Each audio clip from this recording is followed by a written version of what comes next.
verse of prayer. I want you to close your eyes and reflect deeply on these words. O adorable Lord of mercy and love, salutations and prostrations unto thee. Thou art omnipresent, omnipotent, and omniscient. Thou art Satchit Ananda, existence, consciousness, bliss absolute. Thou art the indweller of all beings. Grant us an understanding heart, equal vision, balanced mind, faith, devotion and wisdom. Grant us in a spiritual strength to resist temptation and control the mind. Free us from egoism, lust, greed, hatred, anger and jealousy. Fill our hearts with divine virtues. Let us behold thee in all these names and forms. Let us serve thee in all these names and forms. Let us ever remember thee. Let us ever sing thy glories. Let thy name be ever on our lips. Let us abide in thee forever and ever. Om Shanti, Shanti, Shanti. Thank you.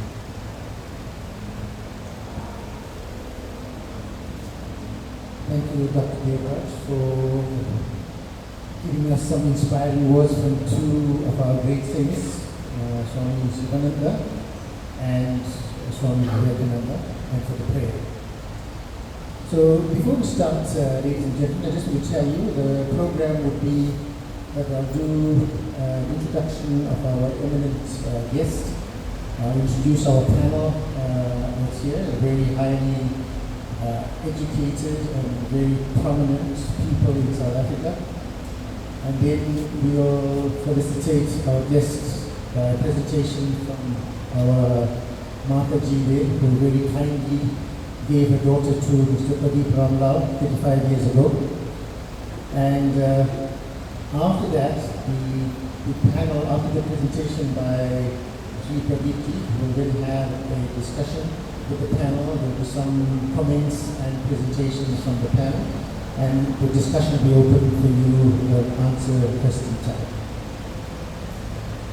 So before I start, I've been looking at the reaction to this book internationally. And the first quote is, and I quote, "Caste not Hindu is evidently a labor of love and courage. Hopefully, many will have the opportunity to read and discover the painful truth, irrespective of what our belief systems may be or what prejudices and opinions we hold dearly to," unquote. This was a quotation from the eminent writer, trainer and consultant in Malaysia, Mr. J.D. Logrencia. The second quotation is, "I highly recommend this book and hope it goes out to all educational institutions throughout the world. In fact, it should be on the global evening news so everyone can gain a true view of the sacred and respectful culture we now call India." This is a quotation by Jeffrey Armstrong, author, founder of Vasa Vedic Academy of Sciences and Arts, Vancouver, Canada.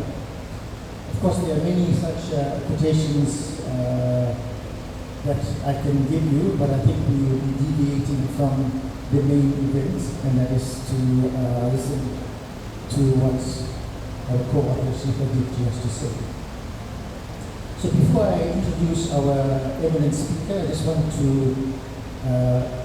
give you our panelists who are here today.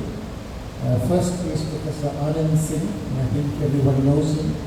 He is a professor of anthropology at the University of KwaZulu-Natal and a lifelong member of the Ramakrishna Ashram. Also, I know Anandji is a very passionate son of Sanatana Dharma because he doesn't let anyone insult our culture and get away with it. So, welcome, Professor Singh. The second panelist is a renowned and eminent clinician, academic, and surgeon, Professor Bhagwan Singh. I think the name itself will tell you that there's also high divinity in terms of seva rather than putting his hands together and sitting in the ashram. So Professor Singh is the ex-head of Department of Surgery, General Surgery, at the Nelson R. Mandela School of Medicine, University of KwaZulu-Natal. And I can tell you now that using his principles of Sanatana Dharma, he has changed lives for the better and unselfishly has given his time to people, mentored people, and one of his mentees is sitting right here speaking to you right now. We have another professor, Professor Dev Tiwari, who's the professor and economist from the University of Zululand. Again, a very devoted and very prominent proponent of Sanatana Dharma. One of our panelists is sitting in the audience. He's my namesake. He's the Professor Ambassador Anil Sukla, who's Ambassador at Large for the BRICS 2023 and diplomat with various religious, cultural, and political experiences. And the final panelist, and who always seems to put things together and conjure up magic, is Sri Pradeep Ramlal. So, Mr. Ramlal, we know that your heart is always in things that you do for Sanatana Dharma and promoting Hindu culture, so we're very blessed that you put this together and brought this to everyone to witness. So, just a brief background of Mr. Ramlal. He is the secretary of the organization known as Hindasa, and by profession, he is a consulting chemical engineer who has various qualifications in terms of business and postgraduate studies and expertise in the field of water and wastewater engineering, a very important field indeed with what's happening now. So without much ado, I would like to introduce our speaker, who has come all the way from Malaysia, Sri Pradeep Kumar Kukreja. Pradeep ji hails from Kuala Lumpur in Malaysia, and his primary business experience started with the tourism industry. He is an entrepreneur and executive chairman of the Paradise Group of Companies, a group of 35 companies involved in tourism, information technology, hospitality, pharmacies, and property investment. His first business, Paradise Travel and Tours, was established in 1987. His commitment, skills, and experience won him the general sales agent, passenger sales agent appointments for various airlines that included Air India, Nepal Airlines, Air Zimbabwe, Yeti Airlines, and Himalaya Airlines. He is the chairman of the Tara Foundation, and which incorporates the Malaysia-Nepal Business Council, the Global Hindu Federation. He is the past president of the Malaysian Associated Indian Chamber of Commerce and Industry. Sri Pradeep ji served for 15 years as a member of the Special Task Force set up by the then Prime Minister of Malaysia to improve the global ranking of Malaysia in terms of ease of business report that was prepared by the World Bank. Sri Pradeep ji has handed down his business to his son and is now fully committed to the development of Hindu Dharma in Malaysia and globally. And I think, judging by the book that he has written, we really are going to get some pearls of wisdom in the future. Sri Pradeep ji has pioneered the concept of Seva Gurukulams, which provide free school tuition to poor and young children. And he has co-authored the book that we are here to listen to today, Caste is Not Hindu, which is becoming a global phenomenon. As is traditional in our culture, before we have a guest speaker that gives his talk, we'd like to facilitate him And of course, we don't do the traditional thing with the shawl and whatever they do in India, Sripaviti. But we'll get Mataji Suglal to come and present you with a bouquet of flowers. Ma, can you please come forward?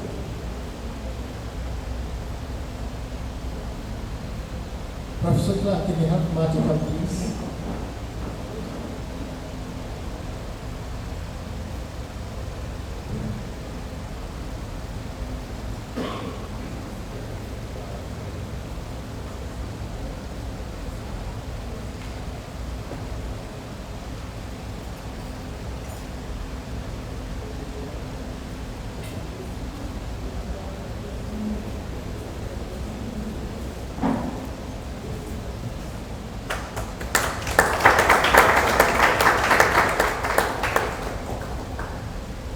Thank you so much, Mark.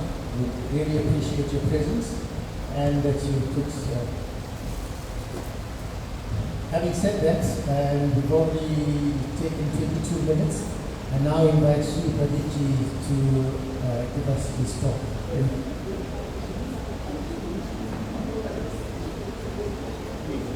Oh, okay. So sorry, I think because Liverpool got a big hiding this afternoon, I'm a bit of a daze, so please forgive me for that. The order of precision is that in football matches, I don't like to watch commentators. Would be our panelists would first give their thoughts and views, and then we'll have the creme de la creme at the end with Sripaviti. So we will start.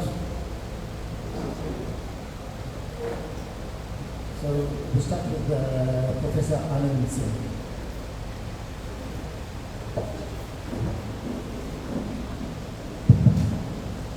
Sorry for this miscommunication. I thought we were going to talk first to act as a curtain raiser, no matter what happened to Liverpool, and neither a supporter nor whatever else there might be. But we've all decided here that we talk for a few minutes and give Pradeep the honor of introducing his book at greater length so that we have a better insight into it. So each of us will take about 4 to 5 minutes, and Pradeep will thereafter have the floor, where he can introduce his book in greater detail to us. So, by profession, I have been an anthropologist. I am now retired, but I still occupy a position as an honorary research professor at UKZN.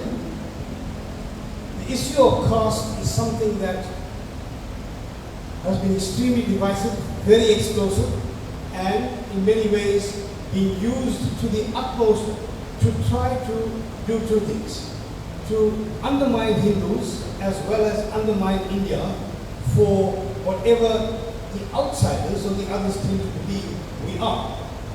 There might be some truth in that. Over the last 200 years, when the Portuguese first came into India, they used the word caste. Is that right? Caste, which actually referred to the class system in Europe. And the class system in Europe was a very simple diversification of lord, ownership of manor, which is the land, the peasants who worked the land, and terribly underpaid by those so-called lords.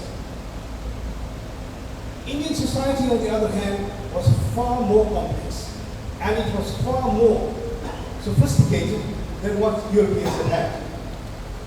There is something that is crucial for all of us as people of Indian origin, whether you are Hindu, Sikh, Jain, Christian, Muslim, or whatever it might be. The Indian social structure was determined by certain kinds of occupations. What in the social sciences is referred to as occupational specialization that characterized every member of society and the groups that they formed as a result of that. Now, we know also in India there were a number of kingdoms. At the time of independence, there were something like 565 kingdoms, which were ruled by Maharajas, and so Sri Vallabhbhai Patel had this onerous task of having to dismantle all of them. And that's what made him, in a manner of speaking, a big man, because it was a task that very few people could have managed. To have taken away the power from kings who were literally worshipped by their followers was an exceptionally difficult task. While many of them had a bad reputation of being exploitative, lustful, and greedy, there was an even greater number that had their values right and who built upon Hindu society in ways that anthropologists call a kind of horizontal upliftment on the basis of those occupational specializations. So when kingdoms uplifted themselves socially and economically, it was a broad-based, all-embracing, horizontal upliftment irrespective of the occupation that people actually belonged to. It was all part of the Varna system. But when the British and the Europeans started colonizing India, they selectively engaged in a vertical upliftment of people who actually had access to land. Now, like the laws and manners that characterized Europe and brought about the class system in Europe, they tried in many ways to characterize India in exactly the same way. But Indian society was very sophisticated, very diverse, with a tremendous number of occupations to them. It was something that the Europeans failed to understand. So they simplified and trivialized the diversification of Hindu society. So they simplified and trivialized as class. Caste was nothing more than an emulation of the European caste class system. But I stand to correction with Pandit, you might have something more to say. When the British first came, the first European colonizers were the Portuguese, who actually visited India in 1498. And then, of course, followed by the French, by the British, and the Portuguese, because thereafter the French, who just went into one southern part of India. The British came into India and started colonizing around about 1757.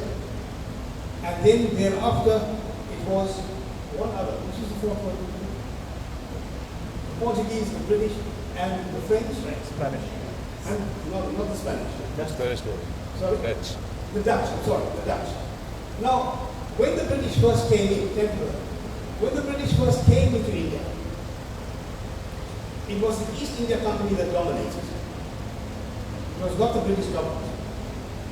And when the British government parliamentarians understood the value of the resources and wealth that India had, they started buying into the East India Company. And when the politicians started dominating the East India Company, then they said they wanted all. And that is when the British government actually came into India. However, it was the East India Company and the British politicians, many of whom had shares in the production of alcohol. And that production of alcohol was very important because they sent a good deal of it to the working classes in Europe, kept them drunk, exploited them to the hilt, and whatever surplus alcohol they had, they sent it to the colonies. Over and above that, the Church of England had nothing to do with India. But then they started learning about why the politicians were actually buying into India. And then they wanted to come into India under the guise of wanting to convert the pagan. And when they tried to do that, the East India Company stopped them. Because if you come, this is the answer that they gave in the British Parliament in the 18th century. If the church comes into India, they will offend the Hindu leaderships. It will create an animosity against the East India Company and British parliamentarians. And if they create such animosity, then the chances of Britain surviving in India would be reduced. But what actually happened was that the Church of England at that stage in the 19th century, late 18th century, early 19th century, was extremely strong. So they began to mobilize in every church. They produced one of the parliamentarians, his name was Woodrow Wilson, gave a talk in the British Parliament. He took them by complete surprise about why the Church of England needs to go into India and convert the pagan, bring Christianity to these uncivilized masses. Guess what? He managed to actually turn the Parliament around, and the Church of England got a full vote, almost unanimous, to the point of entering India. Every church had full memberships throughout England, throughout what they call today the United Kingdom. But as you might have learned from this week onwards, we now have a Pakistani as the first man. So now you're going to have an Indian and a Pakistani breaking up the so-called United Kingdom. It's come out in a different way in the international sense of the word. However, today the British Church of England has no more than a 30% following. Most of the British consider themselves to be either agnostic or atheist. The issue of caste is essentially a colonial construct because it helped to divide people. The Varna and Jati system is not linked to that. But in this day and age, we've actually grown to accept that simply because it works for us, not for us. It works for people who think it works for them. But Hindus can actually rise against it for one simple reason. That is not Shruti.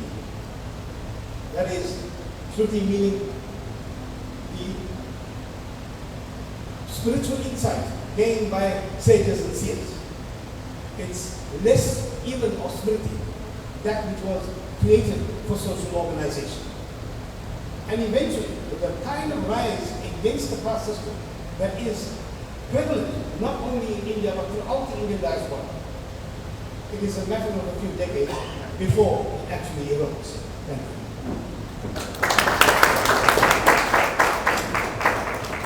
Thank you, Professor Singh, for a very nice historical perspective on this caste system. And I think, as you highlighted at the end, that the karma is really going to catch up with you. And hopefully, the Indian part of it brings more than the Pakistani part of it. Our next panelist is Professor Singh. Bakshi Singh, we've got two Singhs. And we were not selected on the basis of class, right? Thank you very much. I think about it, I'm very clear. I'm a learner. I'm not a scholar in anthropology. But we take the opportunity, and I'm grateful to Pradeep ji for this opportunity. I think that my opening comment is that I want to quote someone who is, most of you will know, Alvin Toffler, who wrote the book Future Shock, and was sort of accoladed to being a futurist. And he said that the illiterate of the 21st century will not be someone who cannot read and write, but he will be someone who cannot learn, unlearn, and relearn. And we are relearning. We are relearning, and we have to relearn, because until now, the media, in all its spectrum, written, visual, and so on, auditory, and so on, have been controlled. And whoever, as we know, whoever controls the media will conceive the truth. And so we are grateful that in these times of increasing the access to the internet and so on, we have access to more information and we can understand our history better. And remember, before you go back there, that quote by George Orwell, many of us, some of you probably come from Bihar, what is now called Bihar, but was then part of the Union provinces. George Orwell is actually a native of Bokhara. He's actually taking from Russia, if he was alive. As we know, George Orwell wrote and found very important. So I think as much as we talk about what Macaulay and so on, Macaulay's minutes in the British Parliament and so on in 1835, I've learned about his work and the description by Anibal Vijano, who's a Peruvian sociologist, philosopher from South America, and he's written about this whole construct of what is called and described as coloniality of power. And I think this is something that points us, because colonization is not there. It's a life in prison. It's here today, it affects our life. Right? This whole project of waking up India is a manifestation of that. And we've seen, right, at first hand, the Spanish did the nonsense in Latin America. Then, of course, the Portuguese. Then, of course, the British refined it. So, there's probably a genetic aberration. Because these people don't respect values other than so he argues that in the concept of coloniality of power, there are actually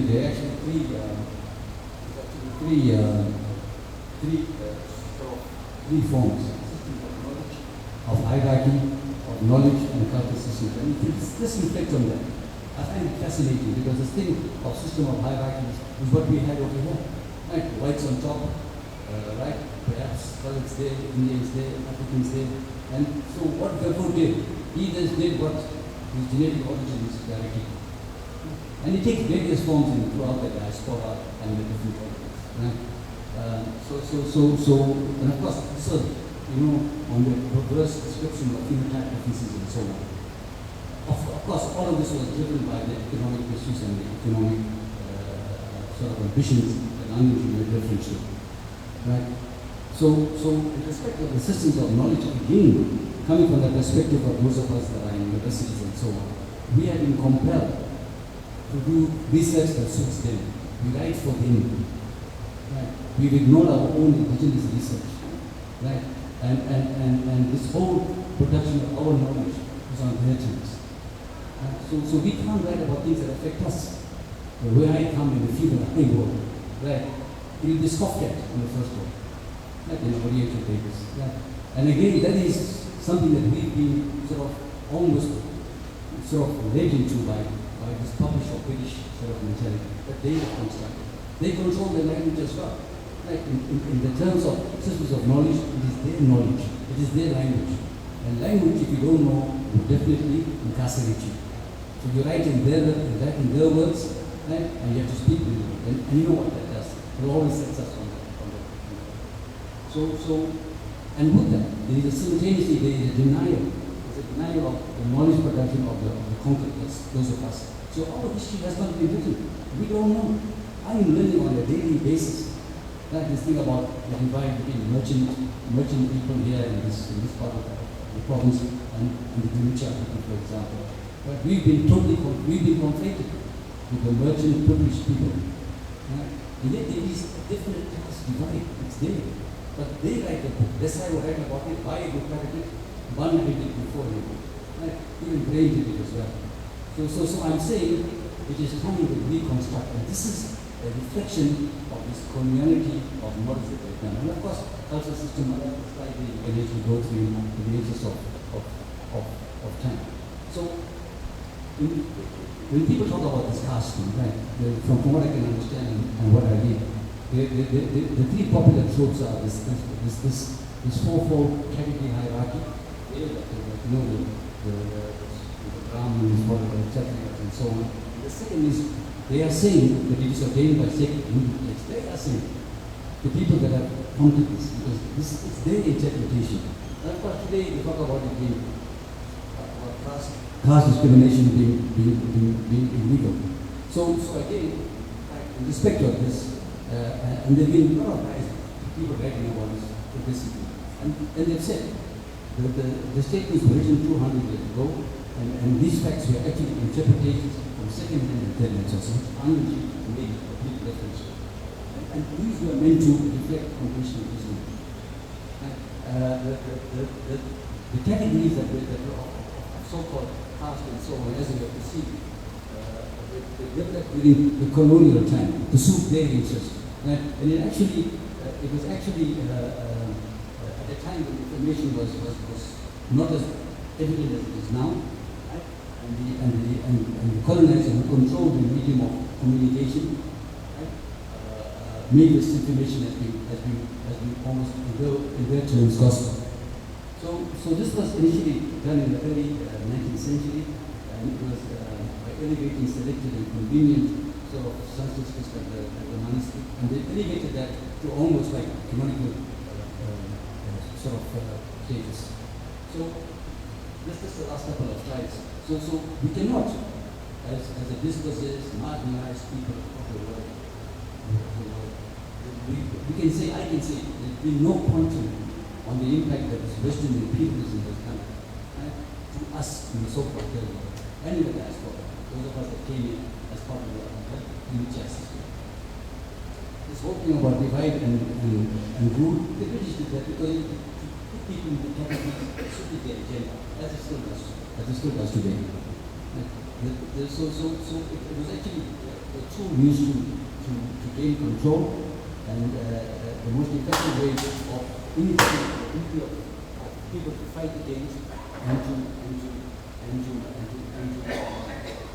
to seek their rights. This was it. So today, in current times, the last point there, geopolitical considerations, and I think this is what Anand was actually making. We hear on a daily basis of temples being vandalized in Melbourne, something happening in Cuba, Sikhs and so on. This is where it's coming from. And there is really an agenda. The agenda is that today, whether you like it or not, Hinduism is on march. Whether you like Modi or not, this man has transformed our modern. So Hinduism today is a threat. Now, this is why George Soros is pumping in money. This is why you get all kinds of dodgy academics writing. One book wonders. Right? They're going to take a book on the Booker Prize. The Booker Prize was donated by people who own the sugarcane plantations, right, in Guyana. Right? So the Booker Prize has got blood from the very beginning, but it's all cancer. Anyway, so this I see in the perspective of where Bharat is going now, and I think we should talk about Bharat today, not about India. India is what Nehru got in 1847. Bharat is where we came from. I came from undivided India. So we should, in our lexicon, this is how we should actually speak.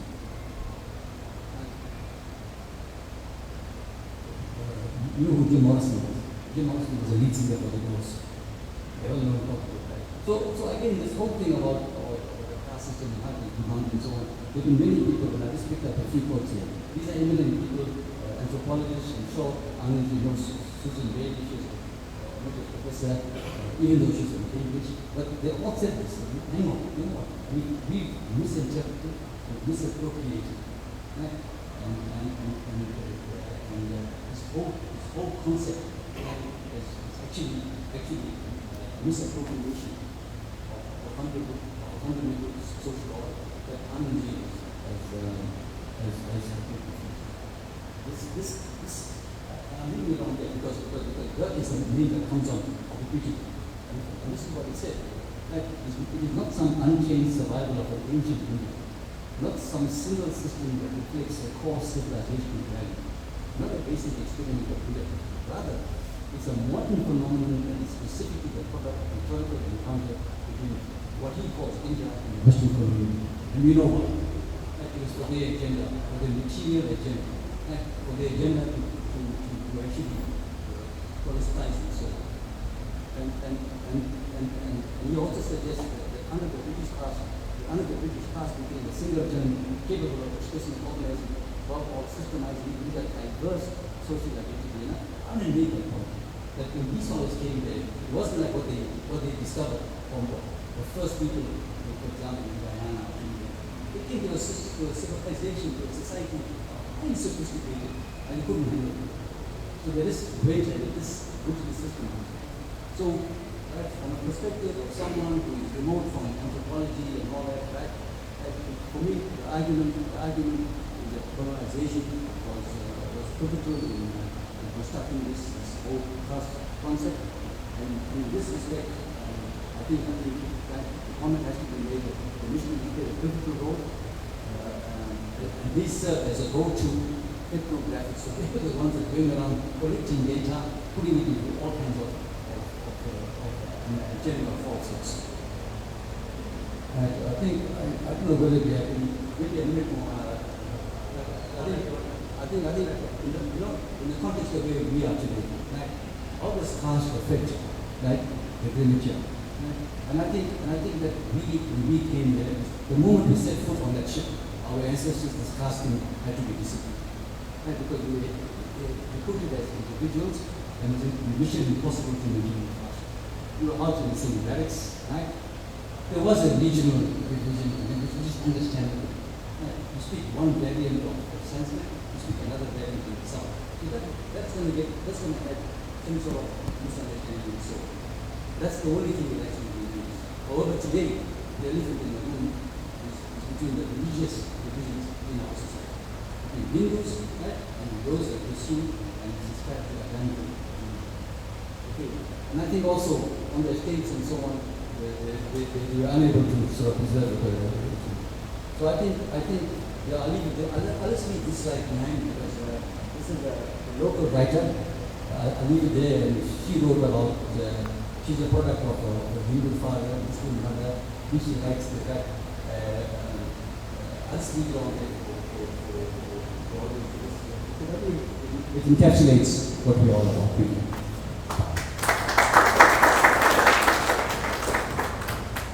Thank you, Professor Bhakti Singh. I think we heard from Anand a very nice overview of the caste system. And what I like is that you brought the South African perspective into prominence and basically some of the quotations. And I think also George Orwell being from Bihar is something that I didn't know, for instance. Something else, we mentioned the British, the Dutch, and Portuguese, and so on. I think the Danish colonized property.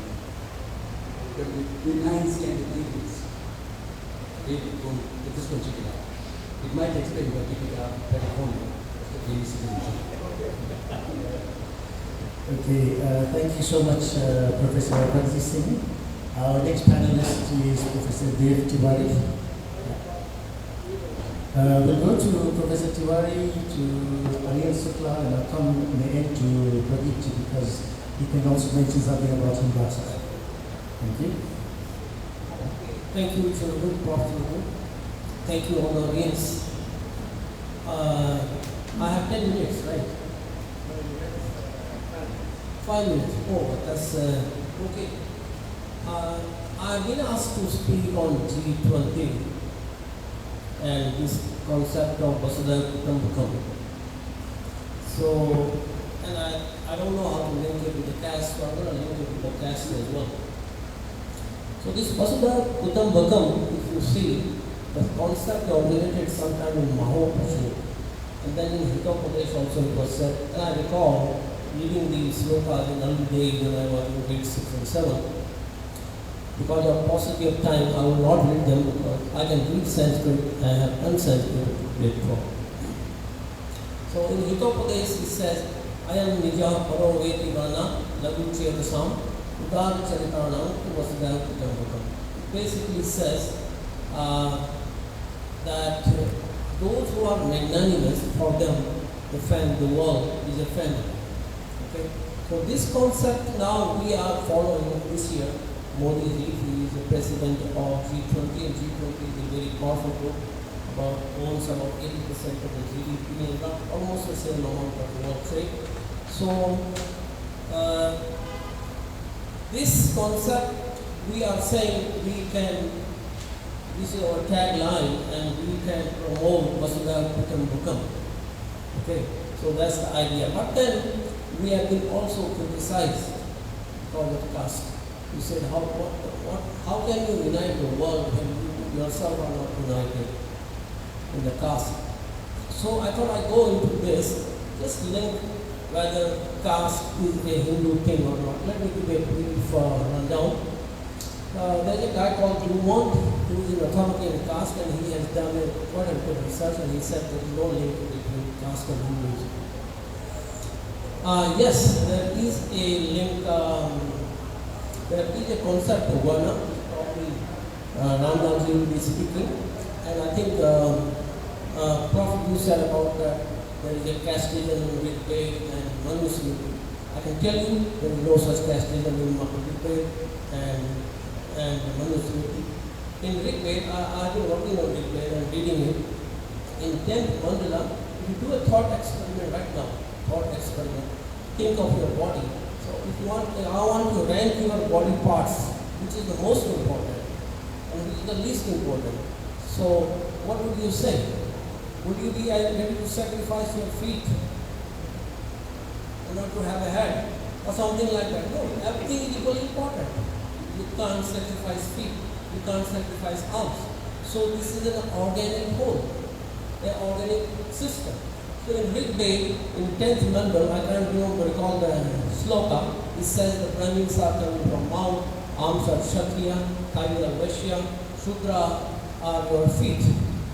And this is basically a social organization model that gives enough labor, which Adam Smith did in 1800. Alright, nothing great. But again, if you go and read with Mandal 5, Sukh 60, sloka number 5, it says clearly, no one is superior, none is inferior. So we don't have any class concept of caste. We have a class concept of varna. If you also, I'll give you an example, when Pandavas won the war and Yudhishthira formed his cabinet, so he was suggested in his cabinet he should include 4 Brahmins, 8 Kshatriyas, 21 3 Shudras. Because Vaishyas mean basically agriculturists, they dominate. So there was no such thing. It's a representation principle was followed even in those times. So caste, as Anand said, that's a European word, and Europeans came here and they probably started this whole thing. Even B.R. Ambedkar has also agreed that there is no caste. And there are a lot of evidence in our culture which says caste is not a value. Valmiki was from a lower caste. Tiruvaltam was also from lower caste. They have become good great saints. They are worshipped. Okay? And you can still see today in India, in Bharat, in world, still the same thing. Although caste prevails. But when you cross certain level of spiritual upliftment, caste is no more. Okay? Bhakti movement was a best like to caste. Manusmriti, many times people say Manusmriti was casteism. But Manusmriti is a Smriti. Veda is a Smriti. Smriti overrules. Okay? So, and in Manusmriti, there is an exceptional clause, chapter 4, verse 176, it says, they start well from desire if they are contrary to Dharma. And even Dharma itself you can start. If it leads to unhappiness and arousing people's indignation. So even there is a clause. We have a state clause everywhere. Okay. So I think again one can go into Gita and Gita says the same thing about days of honor.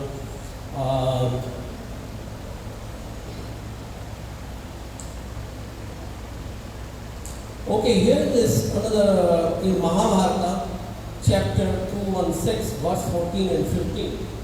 They say, Yassu Sudro Dame Satye, Dharme Chu Satatotia, Taya Brahma Muyam Manye, Vidyehi Bhavi Diyam. Please excuse it, not so good Sanskrit. But the meaning of this sloka is that Shudra who is ever engaged in self-control, Shudra who is ever engaged in self-control, truth and righteousness are regarding as Brahma and is twice born by conduct alone. So I think this basically tells us is the quality of life that you live, the thought process, okay?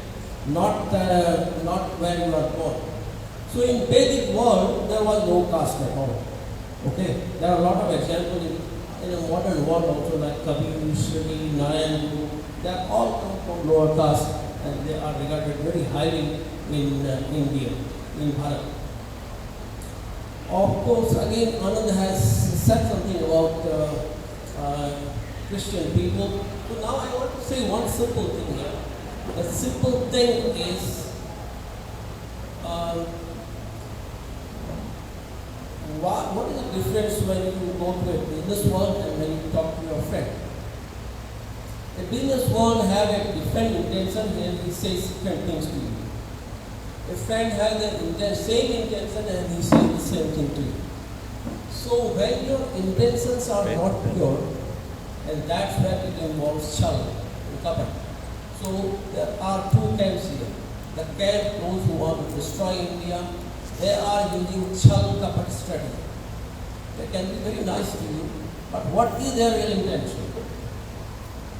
I think that's what we have to understand.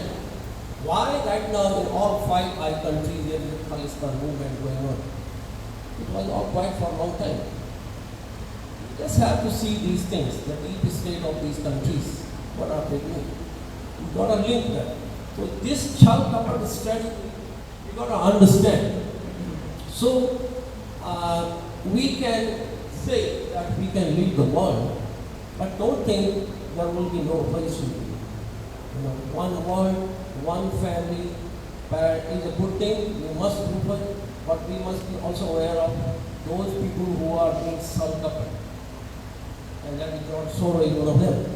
So I think the whole idea is that there is no caste in Vedic India, no caste in religion. The caste is a modern subject, a modern phenomenon created by British or whoever. So when they came here, they found it's a jati, and they kind of strengthened it. And again, if you recall, there was no landlord class in India. It was the British introduced the Landlord Act sometime in 1837, and they then decided the whole. So up to, if you recall, up to 18th century, India was producing 25% of GDP of the world, right? It's only after that, or now today we are producing only 2%. Why do so? Because we had at that time a very good small scale enterprises. Most of the people were in the industry. And very few people went to the land. And when British discovered this thing, they basically destroyed this whole industry and all these Lancashire, all these cotton mills they brought. Basically that people had to go back to the land. And now we are 70 to 60% people living on the land. So it's again when you can't rule yourself, others will rule you. So that's a very simple thing. So you got to learn to rule yourself, and you got to be careful how chal and kapat can play. Treachery may be a proper English word for that, and we have to be careful. So I think this is the caste. Don't think it's going to end by declaring that caste is not Hindu. It's an instrument that they have. They want to use it. We have to learn how to nullify that. Thank you. Thank you, Professor Tawari, for bringing scriptural evidence in terms of debunking the whole caste system and also giving us some of your thoughts. We really appreciate that. Professor Anil Sukla. So now we give an opportunity to our panelists, Mr. Pradeep Ramlal. He'll also at the end just give you a brief summary of what he does. Thank you.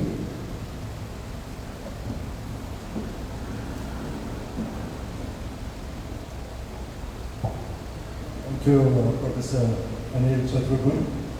Those of you who didn't know, Professor Anil Chatragun is the Dean of Research, and research includes studying Sanatana Dharma. So we are grateful you are here today because these important discussions need to be documented. Very briefly, I want to talk on the concept of the authority and why we are here today, and to correct some of the misrepresentations, deliberate or not. And our purpose of life, everyone knows, is what are the 4 Purusharthas? Artha, Karma, Dharma, Moksha. And we are here today to look at the angle of Dharma, righteousness, duty, etc. But to put Dharma into perspective, let's look at what Swami Tejomayananda of the Chinmaya mission said, because these subjects also wrote on this very same subject, on caste. Cast away your caste. Okay.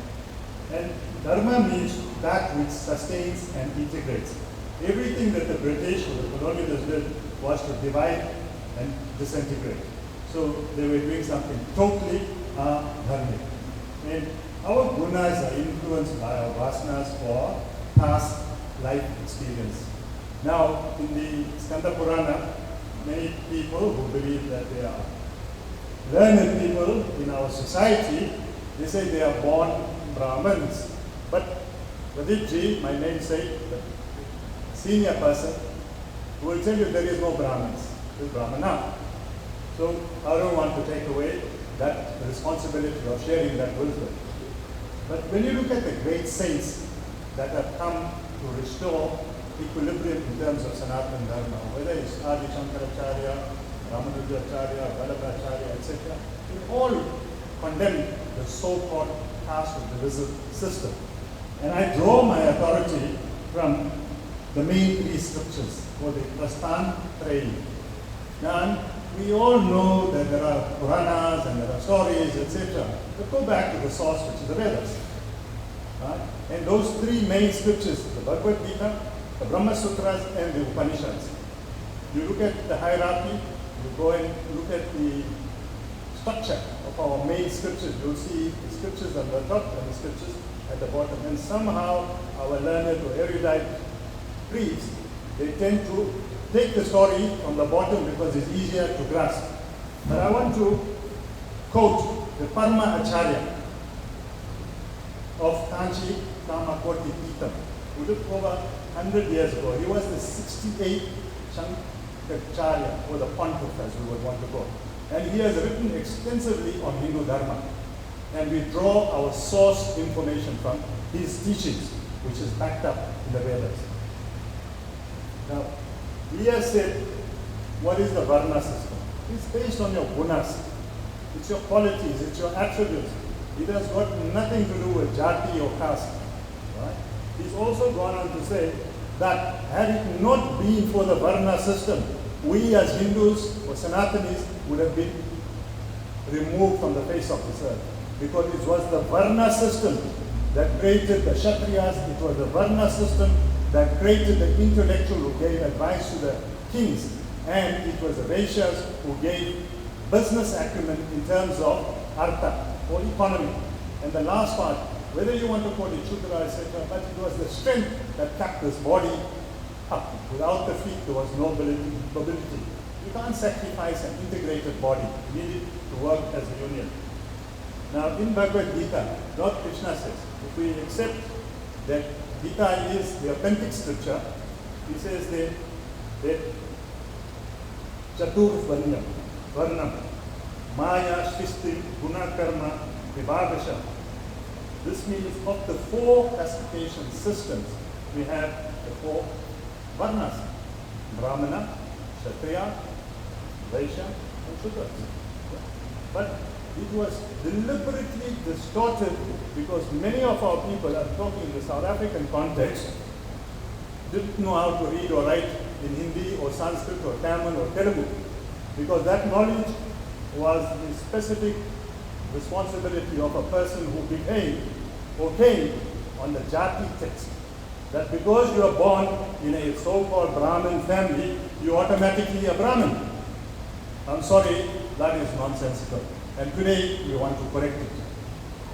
Your gunas decide what varna you follow. We must clear that out today because it's according to Bhagavad Gita. Okay, that's a source doctrine. Now our saints, like Swami Vivekananda, Ramanuja Acharya, they all believe in equality, and I will quote what they have said because they have the wisdom of Vedanta.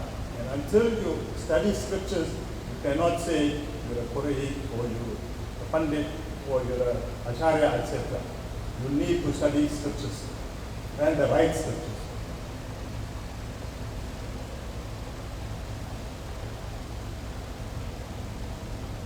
Professor Tiwari, Professor Anand have spoken on the division of labor, how the body is segmented.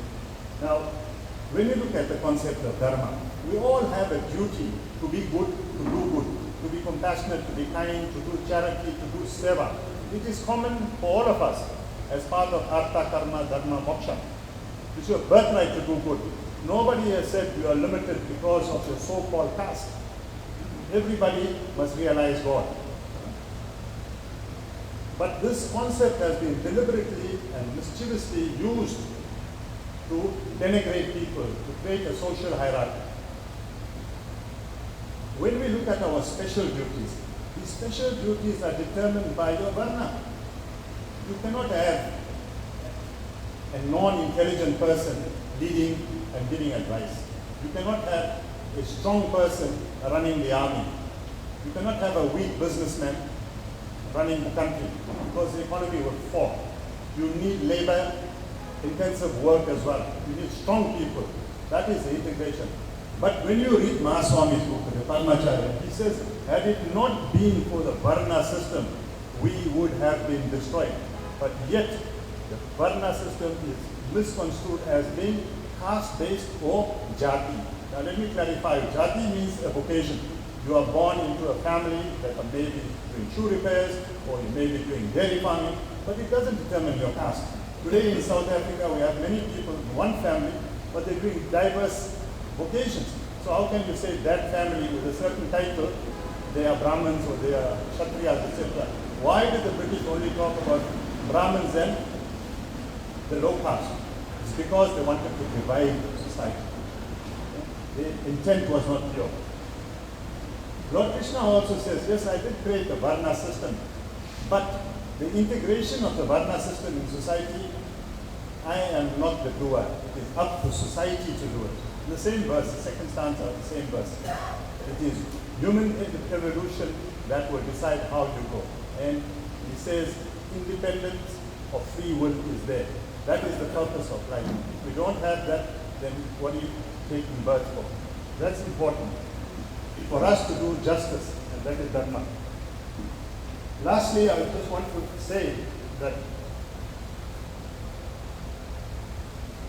what is said in the Skanda Purana, and I will quote the chapter 239, verse 31.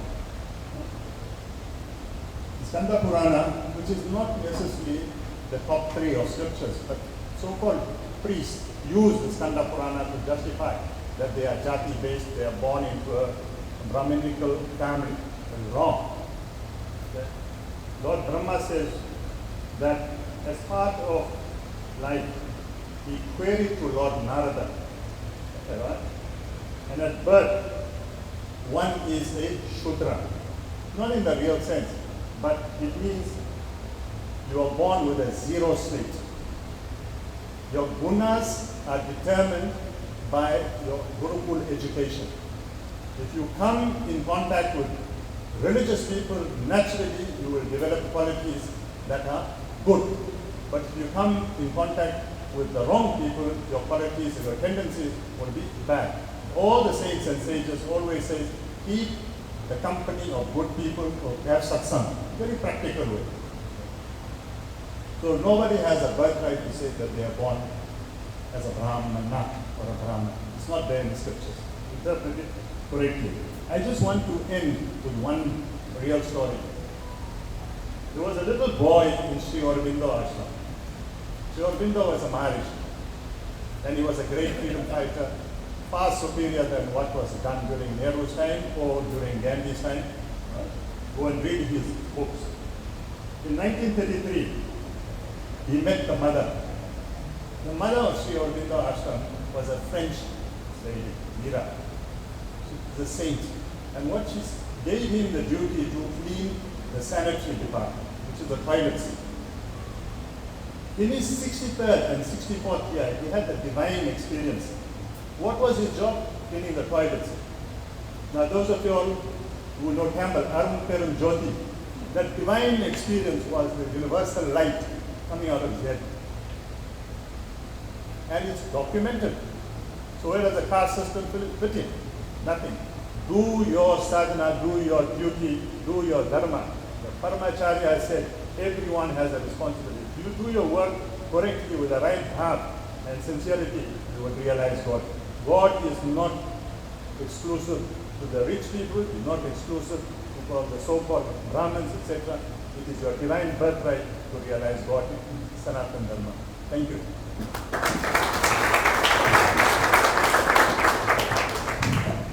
Thank you, Mr. Ramana. I think we're going to change the title from engineer to Pandit. You gave us a very good overview from the scripture as well. Our last panelist, and Professor Sukla, I'm sorry we are on short time, so I will give you to summarize some of the thoughts from our panelists so we can get our main speakers to. I'll take 3 minutes, Jay. Thank you for my namaste to all of you. I was not expecting to be a panelist, but let me firstly congratulate Sri Pradeep on your publication and your contribution to Hindu Dharma, and for the excellent presentation that we have had from Bansi, Dev and Pradeep. I'm trying to understand, firstly, I think your book should do the work of being the ambassador of putting in perspective what all of us Hindu thought leaders should be doing is correcting the distortion of Hindu history, Hindu philosophy, Hindu religion, and the history of India. And I think yours is part of that contribution. I don't think we need to be defensive. And I think all of us here don't need to be educated on the fact that caste is not Hinduism. I think every one of us here understands that. Because for me, as a South African Hindu, caste is not an issue, nor have I experienced it. During the period of apartheid, the major problem for us was racial discrimination and being persecuted by an unjust regime. Caste never featured, at least in my time as a Hindu student of Hinduism, as a lecturer of Hinduism, and even in contemporary South African society. I'm not saying it's not there, but I'm saying it's not an issue. In my dealing with Hindus in the diaspora, I don't think this is an issue. This is still an issue in India today. It's an issue that India is dealing with. And I think under the leadership of Prime Minister Modi ji, we are seeing a new India. I think we should use this occasion to ask ourselves, what is it that we as Hindu thought leaders, and I'm challenging all of us here, should be doing to address the challenges facing the Hindu community today. When I look back to the time when we were student leaders in the fight against apartheid, and we identified ourselves first and foremost as Hindus, didn't matter from what linguistic group you came from, whether you were Gujarati or you were Tamil or you were Hindi or whatever the case, or what caste was never an issue. In our time when we rose up in solidarity as Hindus to fight an unjust system. We don't have that passion in our society today. We are a society, the Hindu society, that is totally marginalized. We are a society lacking leadership, and we can't deal with the challenges we face as a Hindu community today. And I think this is where we as Hindu thought leaders should be putting our attention on. Let this book do its job in terms of correcting the perceptions and distortion of our faith, our religion, our history, and our culture. And I think it's a good contribution. Why is it that you have no Hindu in the National Executive Committee of the ruling party? And which Hindu society, which Hindu community got up to say to the Secretary General, to the President of the ANC, are we non-existent in this country? Why is it that when you had the provincial executive council elected, there was not one Hindu, and we are such a large part of this province? No Hindu society, no Hindu leader spoke up about this. Behind the scenes, we rallied and got Nankishore co-opted onto the PEC. Some of us did some work. But why is it that what it means next year, should the ANC get a majority in the elections, there will not be a Hindu in cabinet unless the president decides he has the prerogative to appoint two people from outside the party, NEC, into cabinet, like it did with Minister Patel and Patricia Tilley. I doubt it will happen because we are non-existent and we keep quiet about it and we allow ourselves to be marginalized. So I'm deviating slightly from the topic to say that we as a community have serious challenges. How do we address these challenges? And we have the intellectual capital. You have brilliant people sitting on the podium here. You have brilliant people in the community. Why have we become so docile, so quiet? Our Hindu organizations are silent on the fact that you have not one Hindu on this recent elections. And that is why they don't take us seriously. I'm a civil servant and I'm saying these things openly to you. I'm inside of government almost from the dawn of democracy, and I can see the marginalization of us. Let us address these issues. Thank you so much. Thank you, Professor Sundar. I think you raised some very important points. And I also be a bit radical and say that our Hindu organization should stop saying that all religions are equal. Hinduism is not a religion, it's Sanatana Dharma. Secondly, I make a plea to all the religious organizations that give prominence to the Abrahamic religions. I think that is wrong because we confuse our youngsters, and at the end of the day, that's where all the problems start. So, without much ado, sorry to keep you waiting, but I think this was a very important discussion for all of us. And now, Pradeep ji, the man of the moment, so please can we have a good round of applause.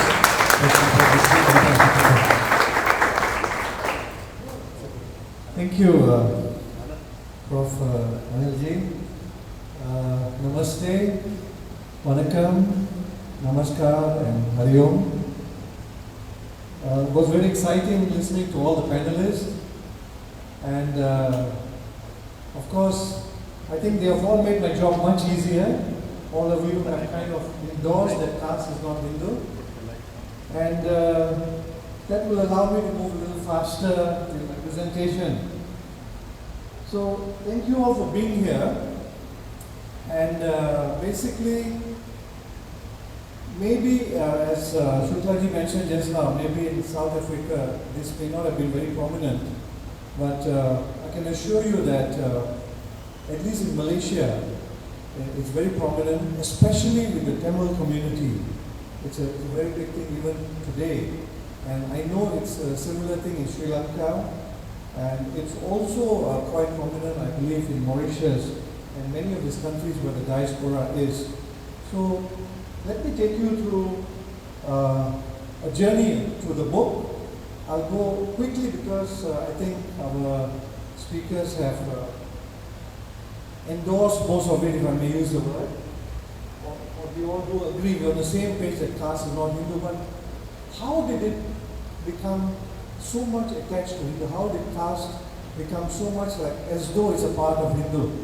You know, we just spoke earlier also that okay, in Portuguese or in England, the class system exists. But why is it that in India, when we speak, we say the caste system exists? Where did we go wrong? It is a very small little thing, but that definition itself skewed the whole narrative. You know? So, how did it happen? We will show you now as we go along. Are you able to hear clearly, everyone here? Yes, okay, great. So, well, a little bit about me. I don't think we need to speak about that. But basically, after being in business for about 37 years, I decided 5 years ago that I'm going to spend all my energy on the Hindu Dharma and the revival of the Hindu Dharma globally. And besides other things, we have opened 18 Gurukulams in the last 3 years in Malaysia. And I'll share that with you later as well. So basically, one of the Swamis from the Hawaii Shaiva church, he always mentions that the caste is a big stick used continuously to attack and divide Hindus. You must remember that it's a big stick, and they use it very easily on us, and we do not have a defense mechanism. People don't know how to respond to that. Okay? Secondly, it is an easy conversion tool. I'm sure many of you sitting here have people in your families who have converted out of Hinduism. Some relatives, some friends, some nephew, niece, and so on. I have lost a pilot in our family, a distant relative, who converted because He went to New Zealand to study, and the church there asked him, how come you Hindus have a caste system? And he didn't have the answer. He came back home, he asked his father, why do we have a caste system? His father, no, we don't have a caste system, we're all equal. But it's there in our books. And nobody could give him an answer, and he converted. We lost many people like this in the process. So caste was introduced in Bharat only about 200 years ago by the British. It came as an original Spanish and Portuguese concept or word during the Goa Inquisition, but later the British caught on to it and then used it and institutionalized it, and after 3 or 4 generations we all thought it was part of our Hindu scriptures. And why we thought it was part of Hindu scriptures, I will also explain to you in a short while. So this is very important. If I ask any of you here what is the definition of jati, I think most will say caste. Am I right? If I ask you also what is the definition of varna, most will say caste. How is it that 2 words have the same definition? Jati is caste, varna is also caste. Isn't that very strange? Now this is where I think we went wrong in a big way, because the usage of the word caste to refer to jati and varna from scriptures like the Bhagavad Gita, Manusmriti, I think the Prophet mentioned just now, Manusmriti, the Rig Veda was a huge disaster by translators of the scriptures from Sanskrit to English. I think this was where the whole problem started, that when our people started translating the scriptures and the word jati appears, they would write in English caste. And when they were further translating, and if the word varna appears, they would write the word caste. Before coming actually, I just wanted to verify this. So I brought out 10 Bhagavad Gitas that were translated from Sanskrit to English. Out of the 10 Bhagavad Gitas, and some were translated by very renowned people, 5 of them translated the word jati as caste. You know, the word jati in Bhagavad Gita only appears once. In chapter 1, verse 43, only appears once, jati, but that was translated as caste. It could have been translated or should have been translated as your profession, your job, your duty. It could be translated in many ways, but somehow it was translated into caste, and we'll explain to you shortly how that also happened. That also has a history behind it. So, I'll go very quickly, but you know, the medieval Europe was very primitive and unscientific. Some of you will know, the anthropologists and all will know, that until the 14th century it was dark period, the era of harsh, brutal, pre-scientific era. And the West had not yet undergone what in later centuries came to be known as scientific revolution. So this was a very primitive, dark era in Europe in the medieval times. And much of life during this era was marked on superstition, and political and social order was maintained through brute force. We all know things like witch hunt, burning at the stake, and mass execution were all order of the day in that time in Europe. Okay? Now, interestingly, at the same time, when Europe was medieval and backward and primitive, Bharat, and I like what one of the speakers said that now we should refer to it as Bharat, which is what we are trying to do all the time, was the center of knowledge and wealth of the world. Okay? The first universities in the world were in Bharat. Takshashila, Nalanda, some of you may know that. And many more that were destroyed later by the invaders. And during this era, during this era when there was not a school in Europe, there existed 800,000 gurukulas. It's not a small number, 800,000 gurukulas.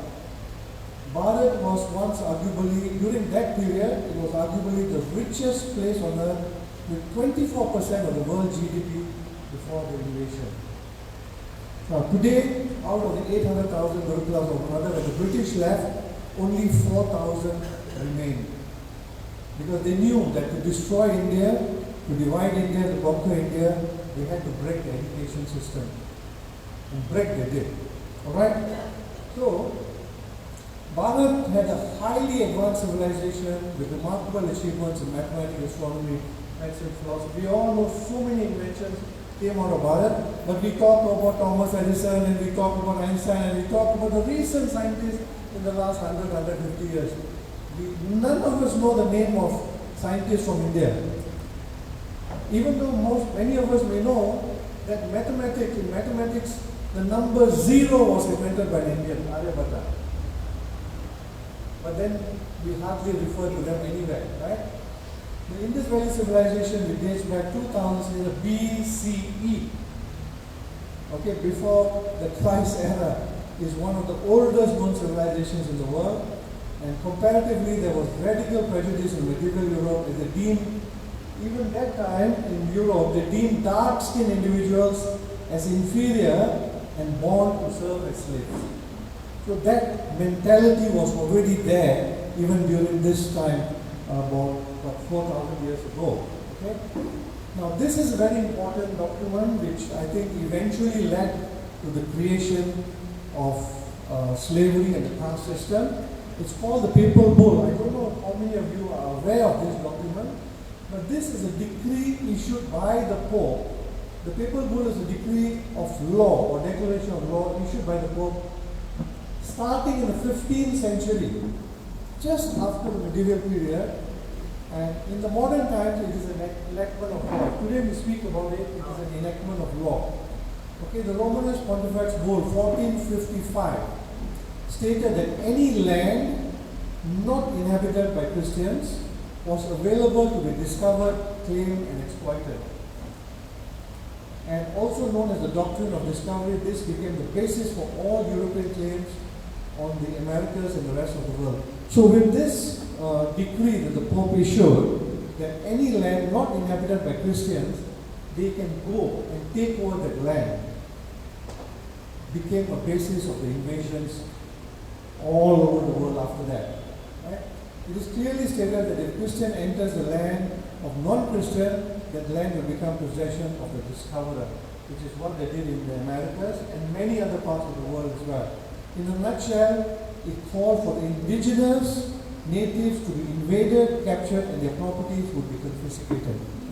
It has not been revoked and still stands as of today as a decree in the church. Now, slavery. Why I'm talking about slavery? Because it's a similar concept. Okay, this was all built up from the medieval period and how it finally ended up in Bharat as the caste system. So, the Greek philosopher Aristotle during this era wrote about slavery. Aristotle argued that master and slave relationship was natural and that some people are meant to rule and others are supposed to be subjected to serve them was well received in Europe. You know, some of you here may be able to endorse that. This ideology justified the legal and moral reason for the implementation of slavery based on racial hierarchy towards the 16th century.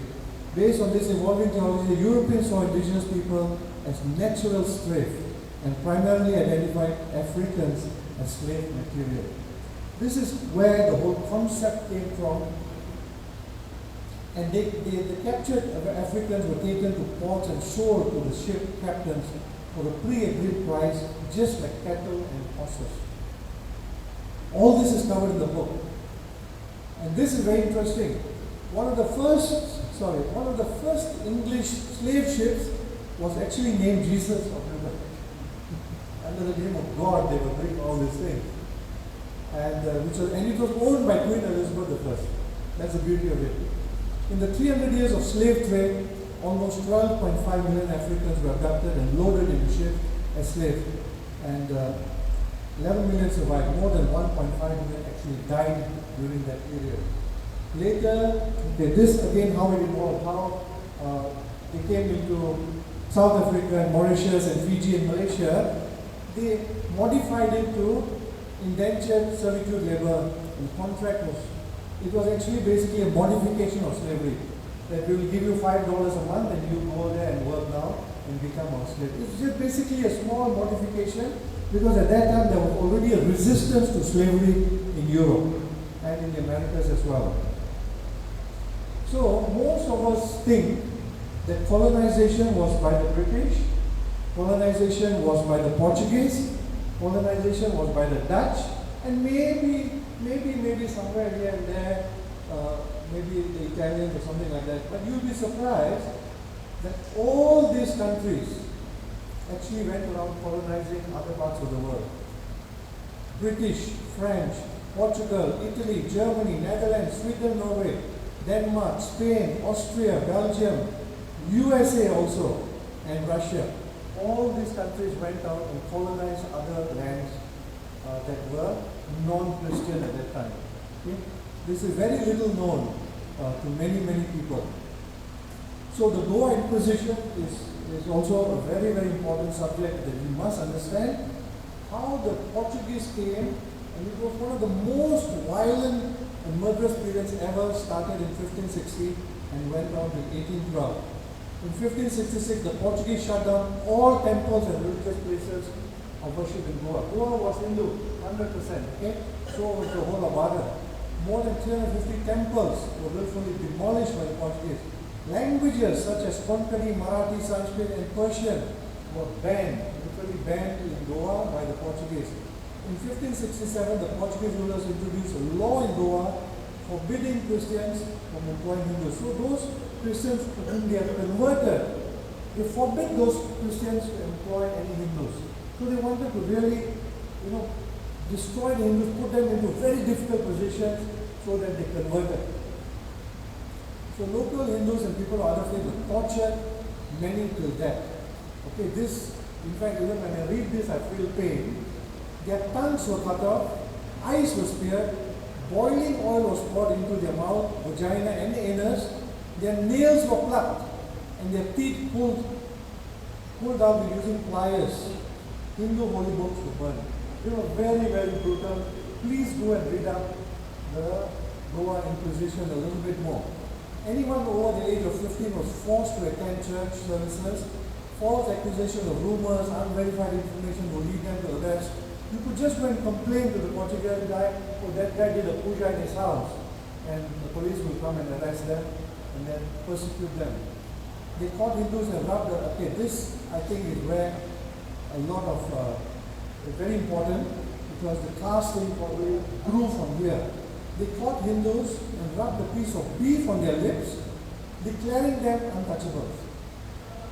They would put beef on their lips and say, now you're untouchable. Okay? And subsequently forced them to convert. This was probably the beginning of the caste system in Bharat. For over 300 years, from 1541, more than 16,000 Hindus were questioned, tortured, and killed for not converting. They killed about 16,000 Hindus who did not convert. But eventually, as you all know, Goa to a large extent was converted and became non-Hindu. So, this word untouchable does not exist in any of our scriptures, right? But now if you look at the caste system existing in Bharat or India, they have the untouchables or the Dalit or the Harijans. Where did that word come from? This is something that very interesting, and probably this was the beginning of the whole thing.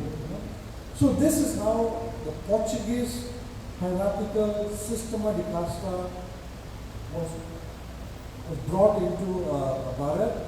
It is in this form. The lowest is the slave, then the farmer, then the aristocracy, and the king and the pope. And the Spanish have a similar system which is 5-layered.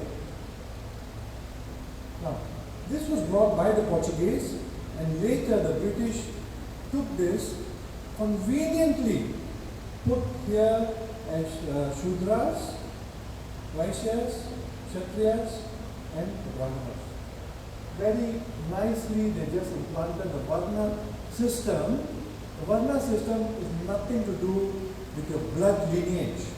The Varna system is your own inner nature. But this system is based on blood lineage. If you are in this family, forever you will be here. In other words, if you are born in the king and the pope, forever you are royal family. Similarly, if you're Kshatriya or a Vaishya or a Shudra.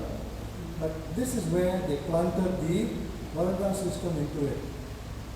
So then comes, after the Portuguese, the British came in, and this is where they plundered and exploited Bharat. That's how one of our esteemed panelists has mentioned how the East India Company came in to do trade initially, and they had exclusive control of trade in Bharat and Greater Asia. The East India Company was given the exclusive right by the British Parliament. The people sitting in Britain in the Parliament giving rights to East India Company that you have the exclusive trade right in Bharat and Greater Asia. In 1612, the company signed a treaty with Jahangir Khan, the Muslim king, who gave them permission to reside and establish factory Surat. Later, during King Charles II reign, company was granted greater powers through an Act of Parliament. Act of Parliament in England. They granted the East India Company greater powers, including the ability to acquire territory, exercise civil and criminal jurisdiction over the territory. So they had civil and criminal jurisdiction as well in India by laws being passed in England. This is how it worked. Okay? So they initially came, the East India Company initially came to Bharat for trading, eventually became a powerful administrator and ruler with the authority granted by the British government. During these 200 years of colonization, Bharat suffered numerous famines orchestrated by the British, especially under the rule of Winston Churchill. Bharat went from being the richest land on earth in the 1700s to one of the poorest. It all happened during this time. They dismantled the ancient school system of Gurukulas. English language displaced Sanskrit as the primary learning language in our schools. So this is the great colonial lie that Varna is not caste and Jati is not caste. We have explained in the book that the word caste from the Spanish and Portuguese language defined by blood lineage. The Sistema de Casta is defined by blood lineage on hierarchy to protect feudal system that was existing in Europe. Interestingly, Varna got defined as caste. Jati also got defined as caste. How this happened was, this was the work of Sir Monia Williams, who translated the first Sanskrit to English dictionary in the year 1851. This is where I think a lot of the thing went wrong. They all picked up the translation from this dictionary, which eventually got repeated everywhere in all other books, that Varna means caste and Jati means caste. So whenever the word Varna appeared in the Manusmriti or any of the other scriptures, it got translated as caste. So that was a mistake.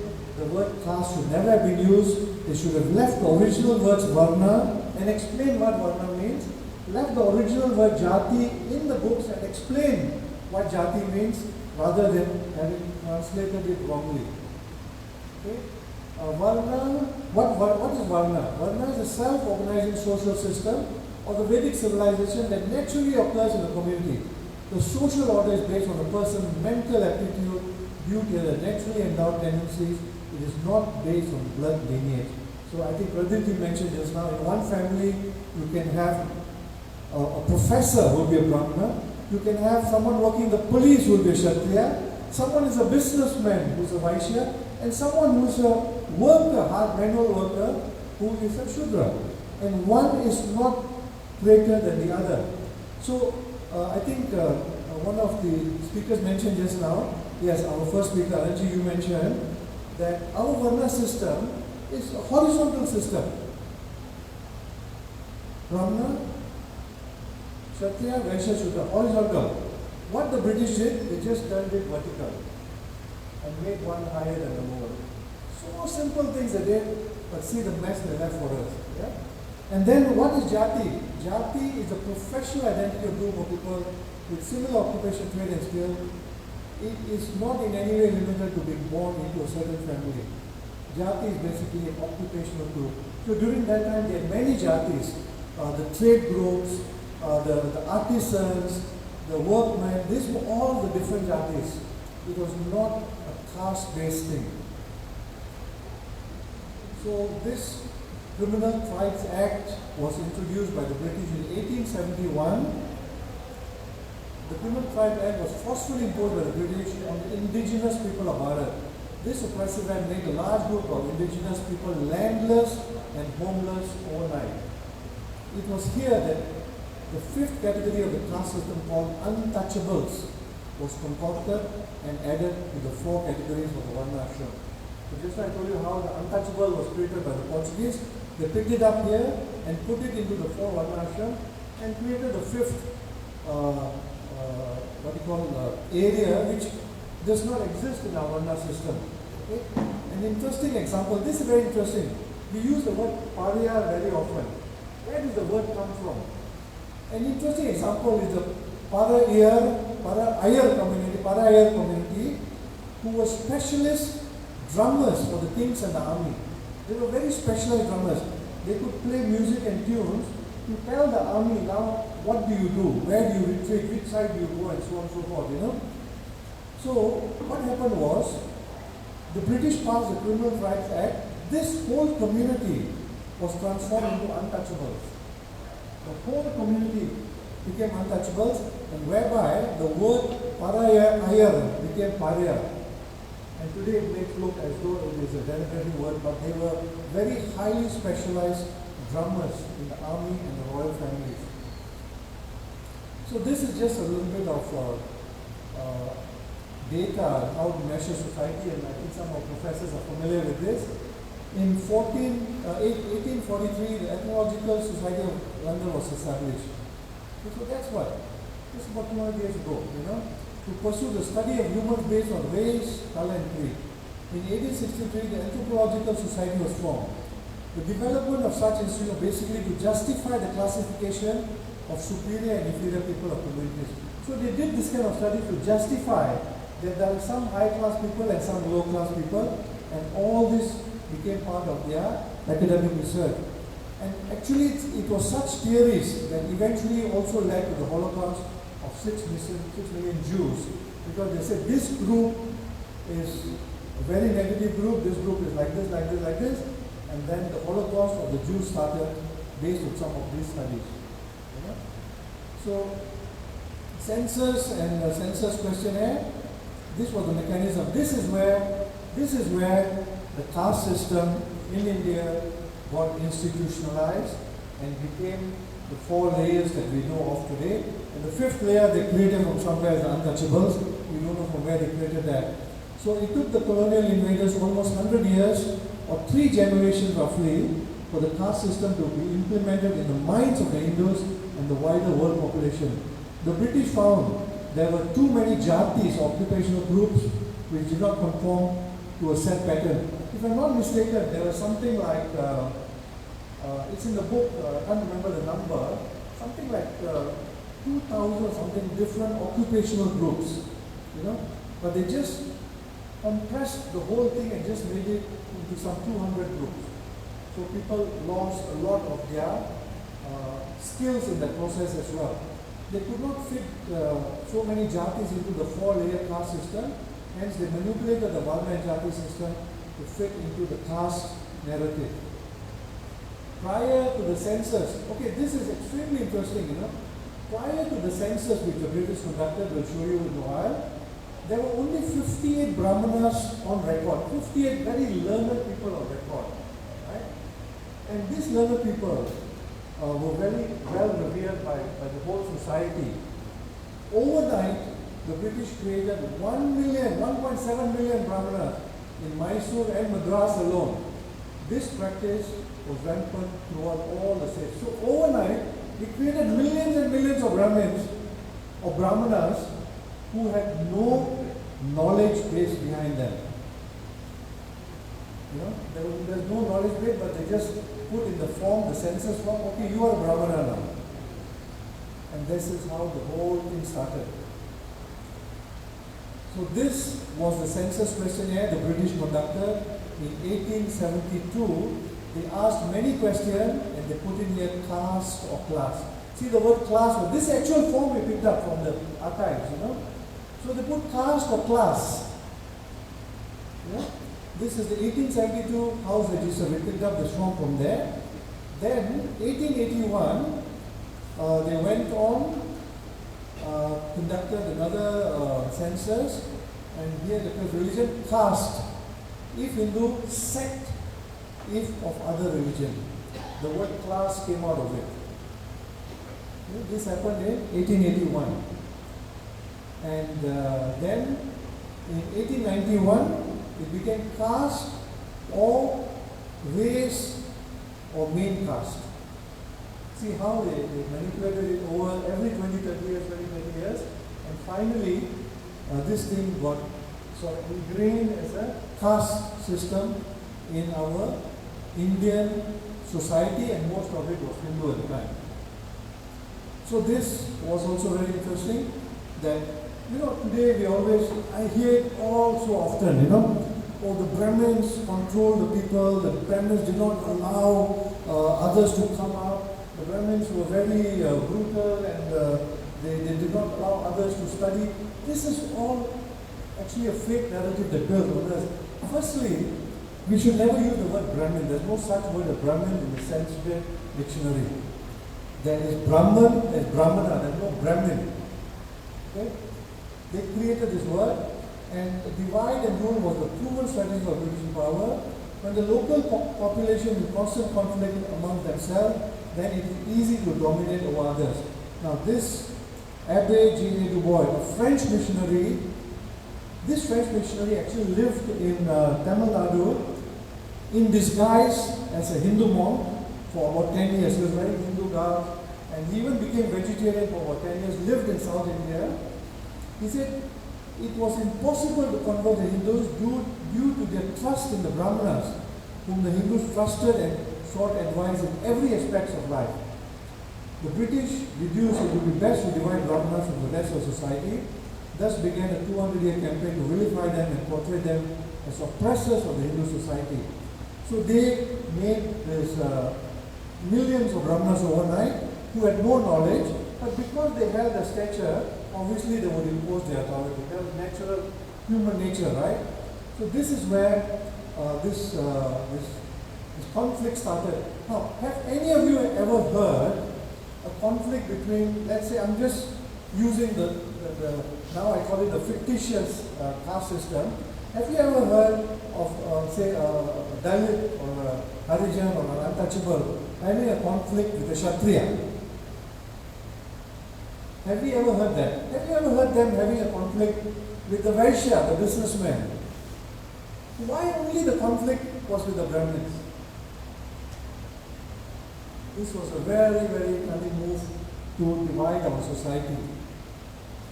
So with this plan, the census data was modified to fit the British invaders. The census was used to manufacture more Brahmanas as they portrayed them as holding important and key administrative posts due to their knowledge and racist attitude. The Brahmanas were accused of depriving the other class of gainful employment. The unemployed were termed as the oppressed eventually. So all those who were holding positions in the government were all declared as Brahmanas. So obviously they will say only Brahmanas are holding the position. They're not giving us any chance. They're not giving us opportunity. And this is how the conflict began to grow. So finally, dear friends, we come to the end of the book. The caste is not Hindu, and beyond reasonable doubt, the Hindu population the world over must wake up from their slumber and stop this erroneous, deceitful, and self-serving narrative. They must take control of their own original narrative and never allow anyone to paint a false picture of the Hindus or to translate our scriptures. Many of our scriptures are translated by the Westerners, and we believe those translations. Actually, Ambassador, I must tell you a small story. A few months ago, after the launch of our book, one of the ambassadors attended the launch, and we launched the book. So I play golf with that ambassador occasionally.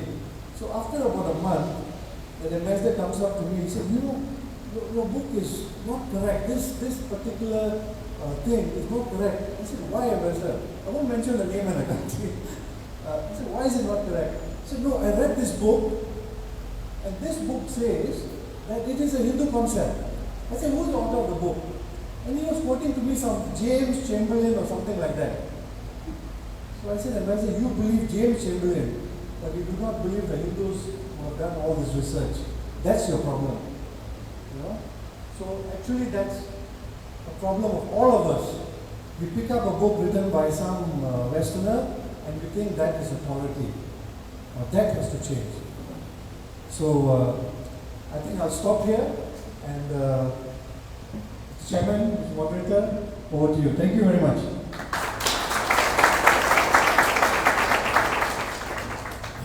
Wow, thank you so much for such an educational talk. I must confess my ignorance as well, didn't know the difference between Brahmin and Brahmana. I think your last slide is very appropriate because if you look at what Swami Vivekananda is saying is at the bottom, arise, awake, and stop till not the goal is reached. So I think as Hindus, and I firmly believe that with the current situation in India with Sri Narendra Modi ji, that they have awakened the sleeping giants, and the Hindus now no more docile and accepting as before. But I'm not here to hog the podium, and Ambassador, we don't expect you as Anilji. He said government ministers made Brahmins, so we're not casting any aspersions to us. We have about 10 minutes for questions, and please feel free. We have the panelists and our very esteemed and knowledgeable guests, so the floor is open for discussion. Is there any hands? Professor Singh, you want to go first?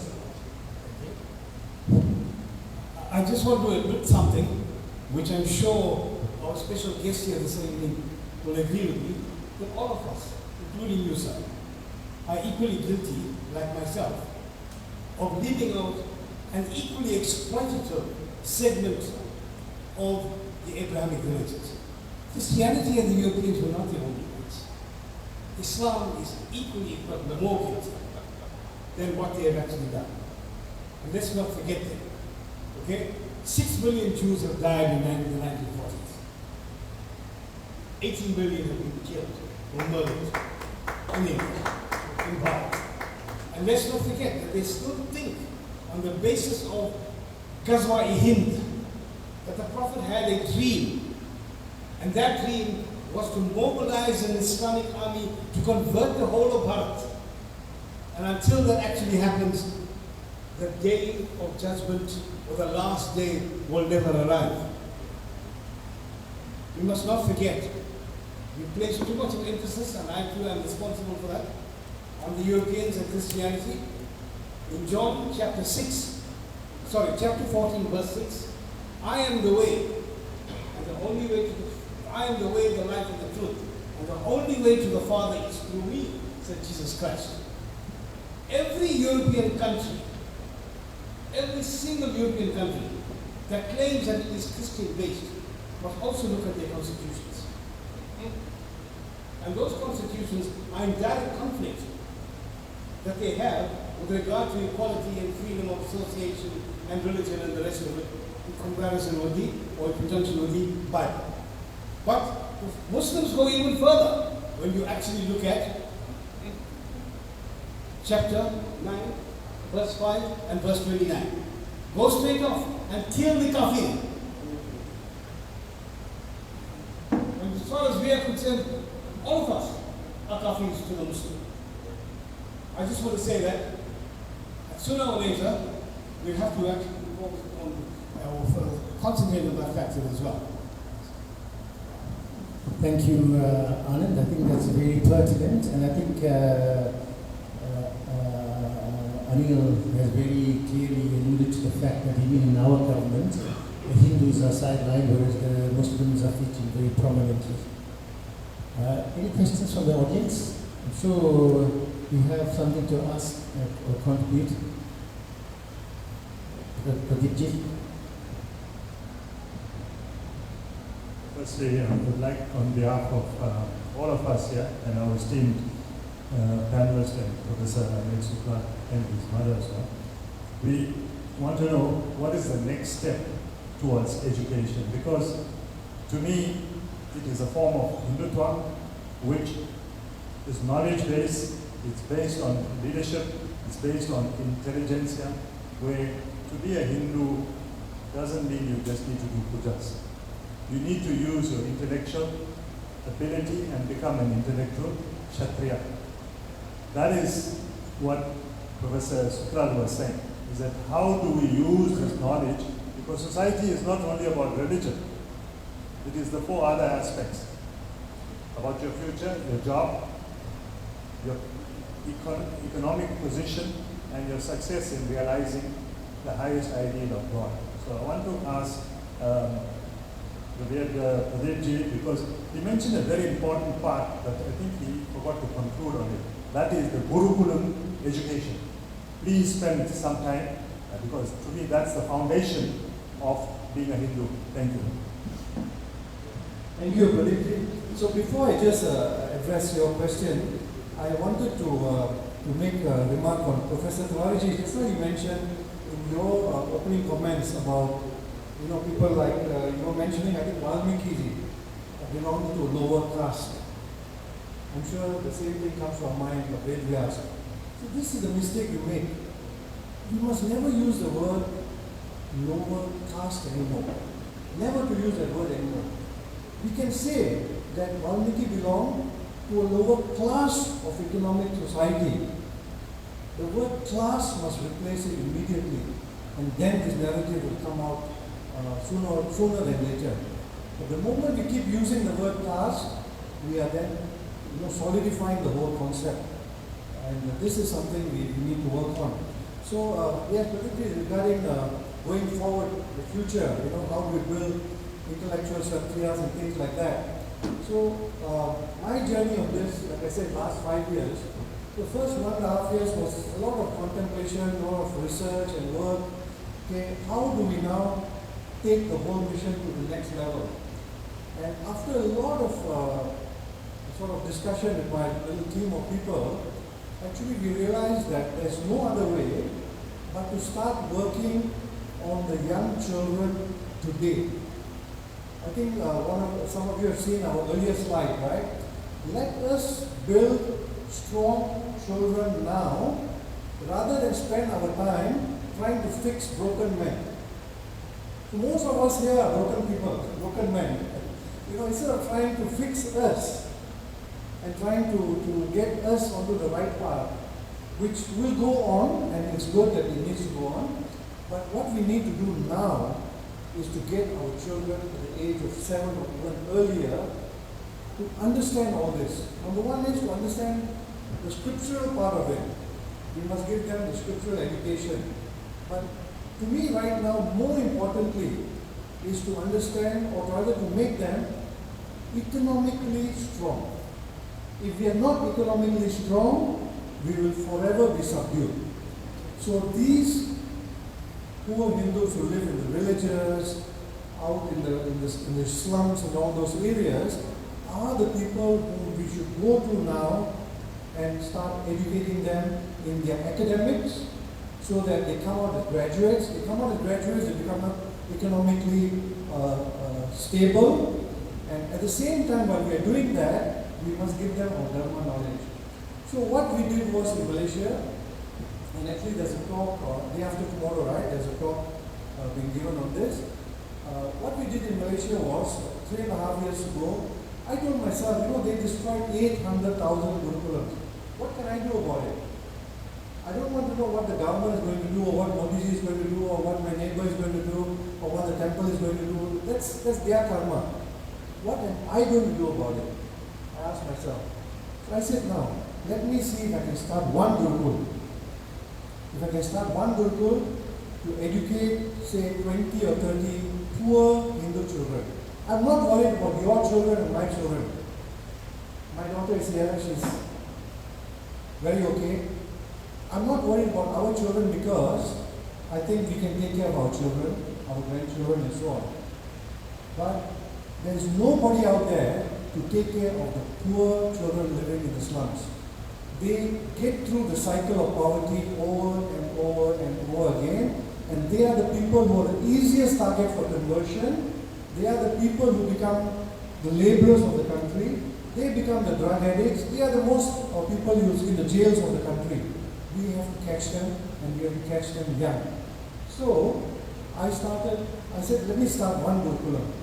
So I started one Gurukulam in a poor locality. So what we do is, we go into that slum area, we rent a space, and we started a Gurukulam. It's about this size of this hall, exactly about this size of this hall, you know. So I thought we will get 30 children or 40 children coming for after school tuition. Because they are very, very, very weak academically.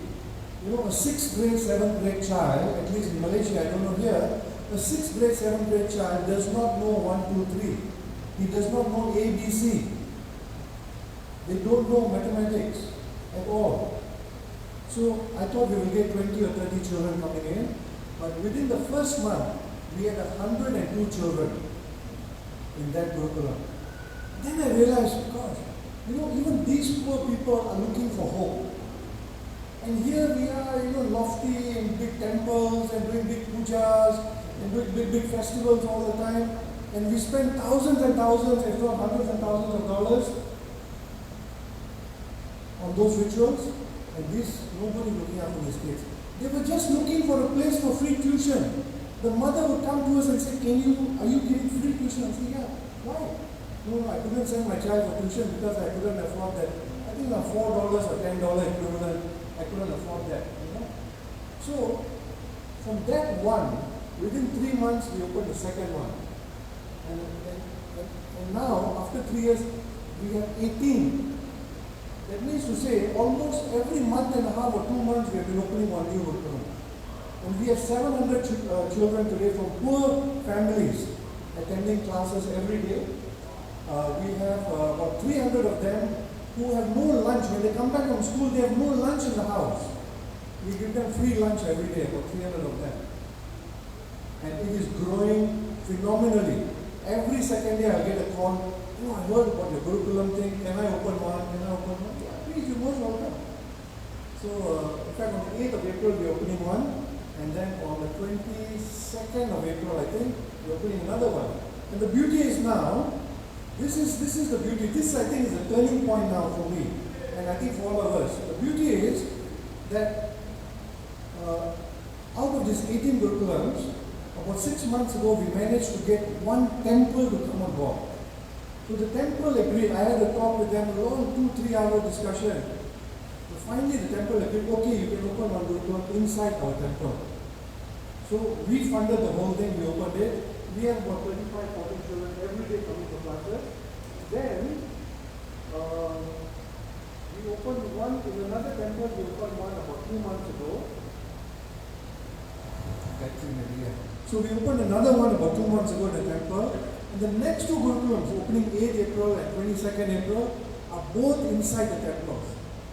And the temples are fully funding the Gurukulams, which is what my aim was from day one, but I couldn't convince the temple people. So I said, never mind, let me open my own. And we opened about 12 or 13, and then they started hearing about it. Now they are approaching us, we would like to do something. So my take is that let's not generalize and say all temples are not doing the right thing, all temple leaders are not good and all that. I realize that there are at least 10% good temples and good temple leaders. If I get that 10%, we are on our way. Our whole community will transform. And I'm beginning to see that coming our way now. You know? So the way is that if we start these Gurukulams here, go to the poor areas, either get the temples or we do it independently, get the children in, start them young at the age of 7. In 10 years' time, we will be a changed community, not only in this country, we will be a changed community all over the world.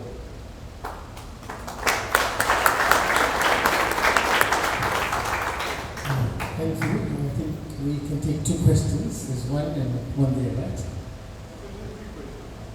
Three questions, sir. Your syllabus, is it primarily your education, to do with education? You do education in scriptures, or is that some other thing, or What do you know? So,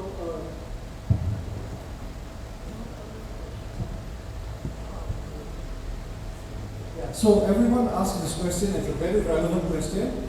Our syllabus is primarily the school syllabus because to make them economically sound, they must be graduates.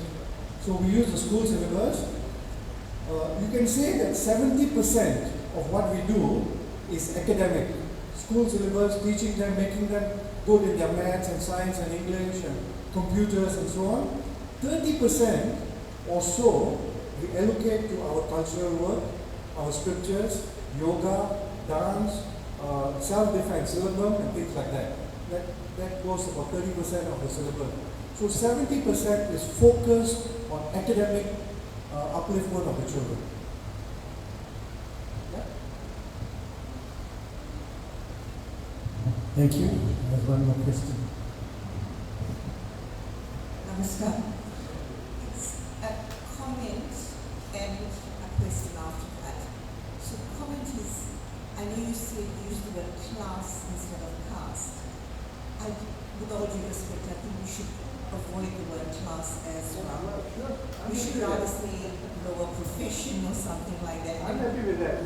And I think there's a lot of words that we generally use that we need to start changing as Hindus. So that's the comment. The question I have is, not just to you, but to our leaders in South Africa, our Hindu leaders, what are we going to do to change?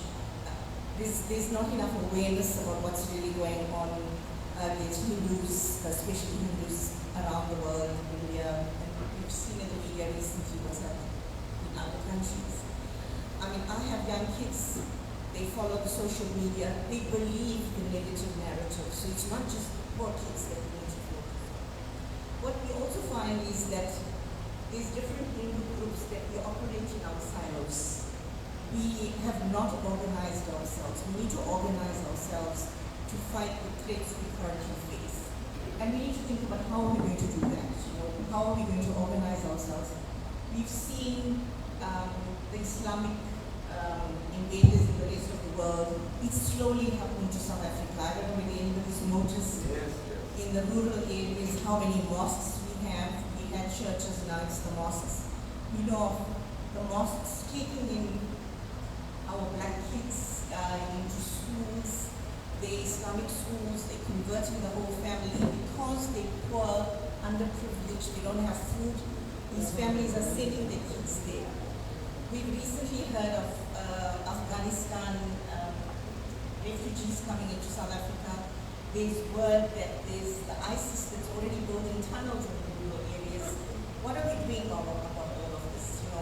I think our broader community is asleep, not just in Istanbul, it's asleep. So what are we going to do to change all of this? We need politicians, Hindu politicians, it was mentioned. How are we going to organize ourselves? I'll let Ramesh say a little bit about VHP. We started to organize ourselves. I get your point. So this is my personal view. On the first one, as you mentioned about caste and class, I'm totally in agreement with you, no issue about that. But for another word, I don't know what other word you can find in case you have to say that Valmiki was from a poor family, something like that. But for want of another word, you can use the word class. But Jati is professional group, That will not be relevant here. But anyway, I see your point. Like I said, just don't use the word caste for a start. Then we can fine-tune all these things as we go on. Now, on your second question, I've got a very interesting take on this because I've been, hearing about this all the time. We are not united, we are not together, we're not doing something that they are doing all the time. So, firstly, we are not organized in an Abrahamic manner. In fact, you should be glad we are not organized in an Abrahamic manner, because they will be telling you what time to wake up, what time to sleep, what time to eat, and what time with whom you can sleep and with whom you cannot sleep. Everything they would have told you to do. So we should be glad we are not organized in that manner. We are allowed to think. I'm very glad with that, Secondly, when people say we are not united, I don't believe in that. I I said this 5 years ago when I started the journey. I think we are united. When have you seen two Hindu groups fighting each other? Openly, killing each other with swords and guns and things like that. We can have intellectual differences, that's different. We have a right to have intellectual differences. But we don't go around shooting and killing people. You know, in Pakistan today, the Sunni Muslims just 2 weeks ago they bombed the Shia mosque and they killed 34 people inside the mosque. Muslim and Muslim. So we must come out with the mindset that we are not united. You know how many sects there are in Christianity? Are you aware of that? Want to make a guess? Just for the fun of it, try to make a guess. How many sects there are in Christianity? 30,000. 34,000. And one will not go into the church of the other. We go to any temple. So how can we say that we are not united? It's a narrative we have built in our minds, that we are not united. So we should get that out first. Secondly, let's forget about what the leaders are doing. I came to that kind of thing. I don't want to worry what this leader is doing or that organization is doing. I gave up on that. I told myself, what can I do? The journey starts here. Not for me to sit down and see what that leader is doing or what that leader is doing or not doing. So ask yourself what you can do. You allocate your time a little bit or your money a little bit. Start to educate these children. You will see a new generation in no time. Very simple. Let's just look in the mirror and say, hey, why are you asking what the whole world is doing? What can you do, man? So that's my take on it, and I'm glad I look at it that way because it's happening. Thank you. Thank you. Thank you, President. We'll take one last question and be very brief, and then we'll end the session. Thank you. Thank you, Pradeep. I just want to ask you to reflect. We have very much similar circumstances. You are from a country with a Muslim majority. We in a country with a black majority, we are seen as black as well. What lessons would you give us in terms of dealing with some of the challenges that we have as a Hindu community? What is the status of Hindus in your country, and how do you deal with these challenges? You know, that's a very loaded question, and we are on YouTube here, so I will not get into politics of it, okay? But we can discuss privately. But the solution to that, we have similar situations, okay? The challenges you face and the challenges we face are very similar. And like I said, to me, the solution is empowerment. Self-empowerment. Do not wait for the government, do not wait for that temple leader or that association to come and help you. What can you and I do? If you and I can pick up one child and say, I'm going to educate you, and we all start doing that, this thing will start rolling. You see, we are a minority. Maybe there are 30-40% of Hindus who live in poverty. If we just focus on them, we will really end up.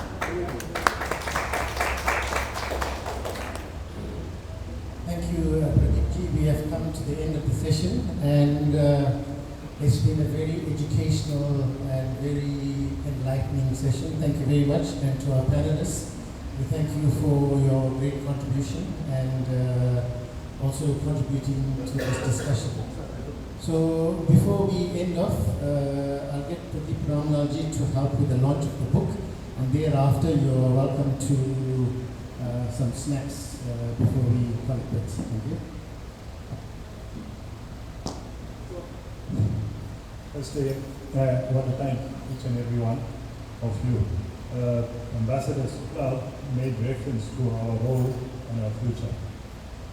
Religion is not going to secure your future alone, independent of political forces that are operating, economic forces that are operating. When some of our great leaders don't see the economic disadvantages and what is being imposed on Hindus in terms of policies regarding supporting one religious group, economic policy, which is, you must endorse it, this is not kosher, this is some other word that is halal. It's economically taking away control over your future. Similarly, your political future is very insecure if you don't play an active role in your community. We have Pandit Suresh here, we have many other people who have a political mindset. But in a small way, we are playing an activism role. But that activism role is no more going to be sustainable. If I were to tell Professor Bagsi Singh to tell you his history about his contribution towards the advancement of disadvantaged people, and that I mean the vast majority of black Africans, nobody will listen to him because they say, no, this professor knows too much. That's the truth, because he didn't publicize what he achieved in educating people. And what you spoke about in terms of uplifting people, there are organizations here like Divine Life, the Ramakrishna Center, Ashrams. They have contributed immensely to the educational disadvantaged people. But we need to move to that one step further and start to implement the curriculum system, which is religious-based, which is cultural-based, which is language-based. Because, like Professor Bagsi said, if you take away somebody's culture, like George Orwell, then you destroyed it completely. And vast majority of conversion occurred during the time, 1970, there was a Christian preacher that came here, and they converted people massively. Now, we need to fight those type of evils. A little bit about Hindasa. I'm glad Professor Sukla said that.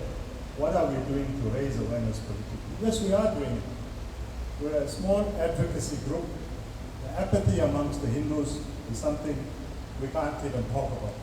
But we need to build anchors. We need to build relationships with the local black African people, because that's our future.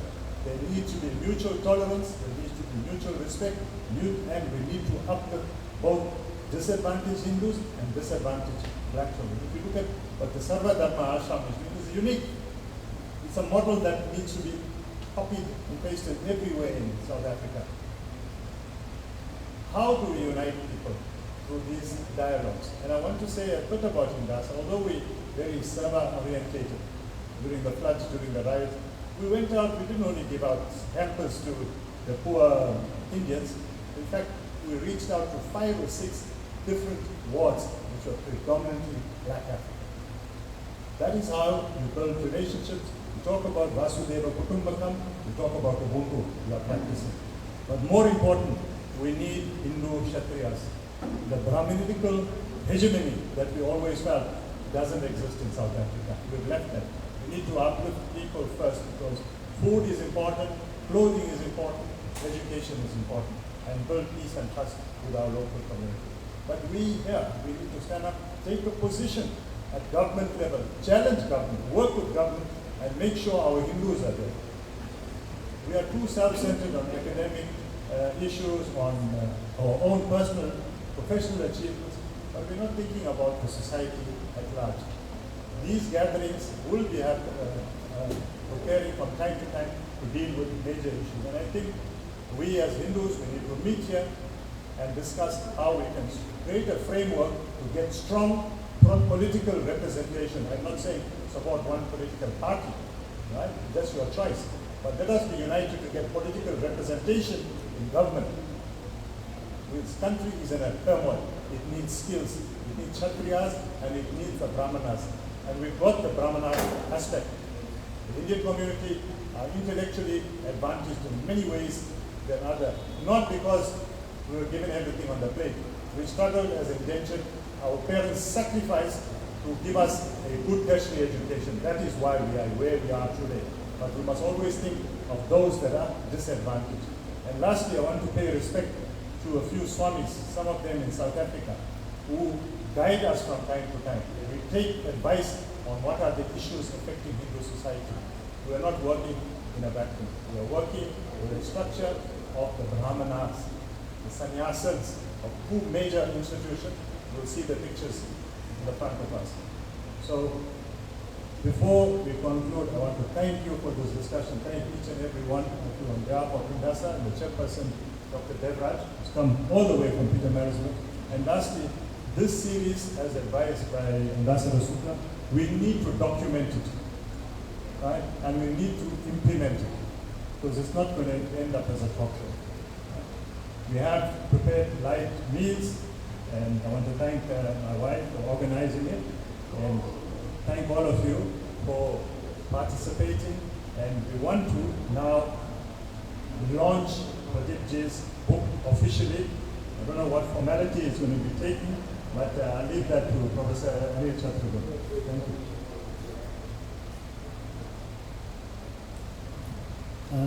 Thank you, Pradipji. We want you basically tell us about your publisher, how it was published, and the access to the book. You can tell us about the publisher and the access to the book, and you have it here. So then, and then you know, if you can, those of us who buy the copies, is we can kindly sign it for us. Sure. If anybody wants the books, you can come in front. My daughter will be here, and the books are available. I'll be happy to sign if you want me to sign it. So,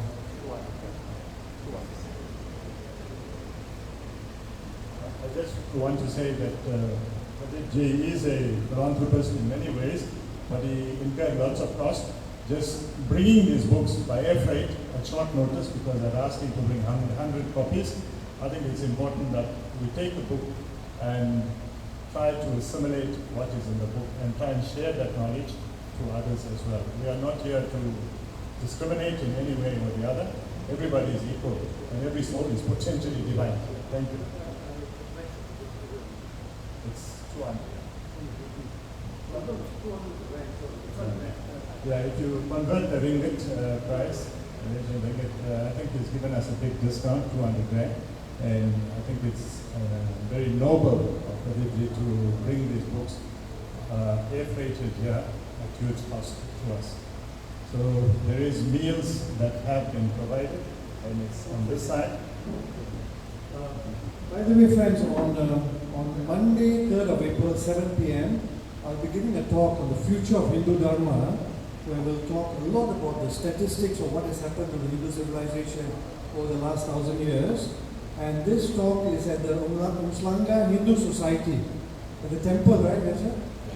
Nearby. Yeah, this is nearby. So, if those of you who are available, you're interested, please join us at 7 p.m. on Monday. The future of Hindu Dharma. Thank you.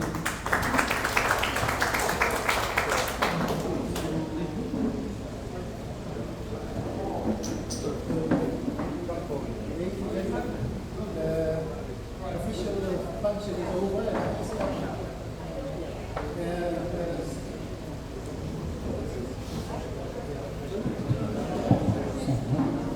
The snacks are at the back here, please, and you can get a copy of the books should you wish to purchase one. Thank you.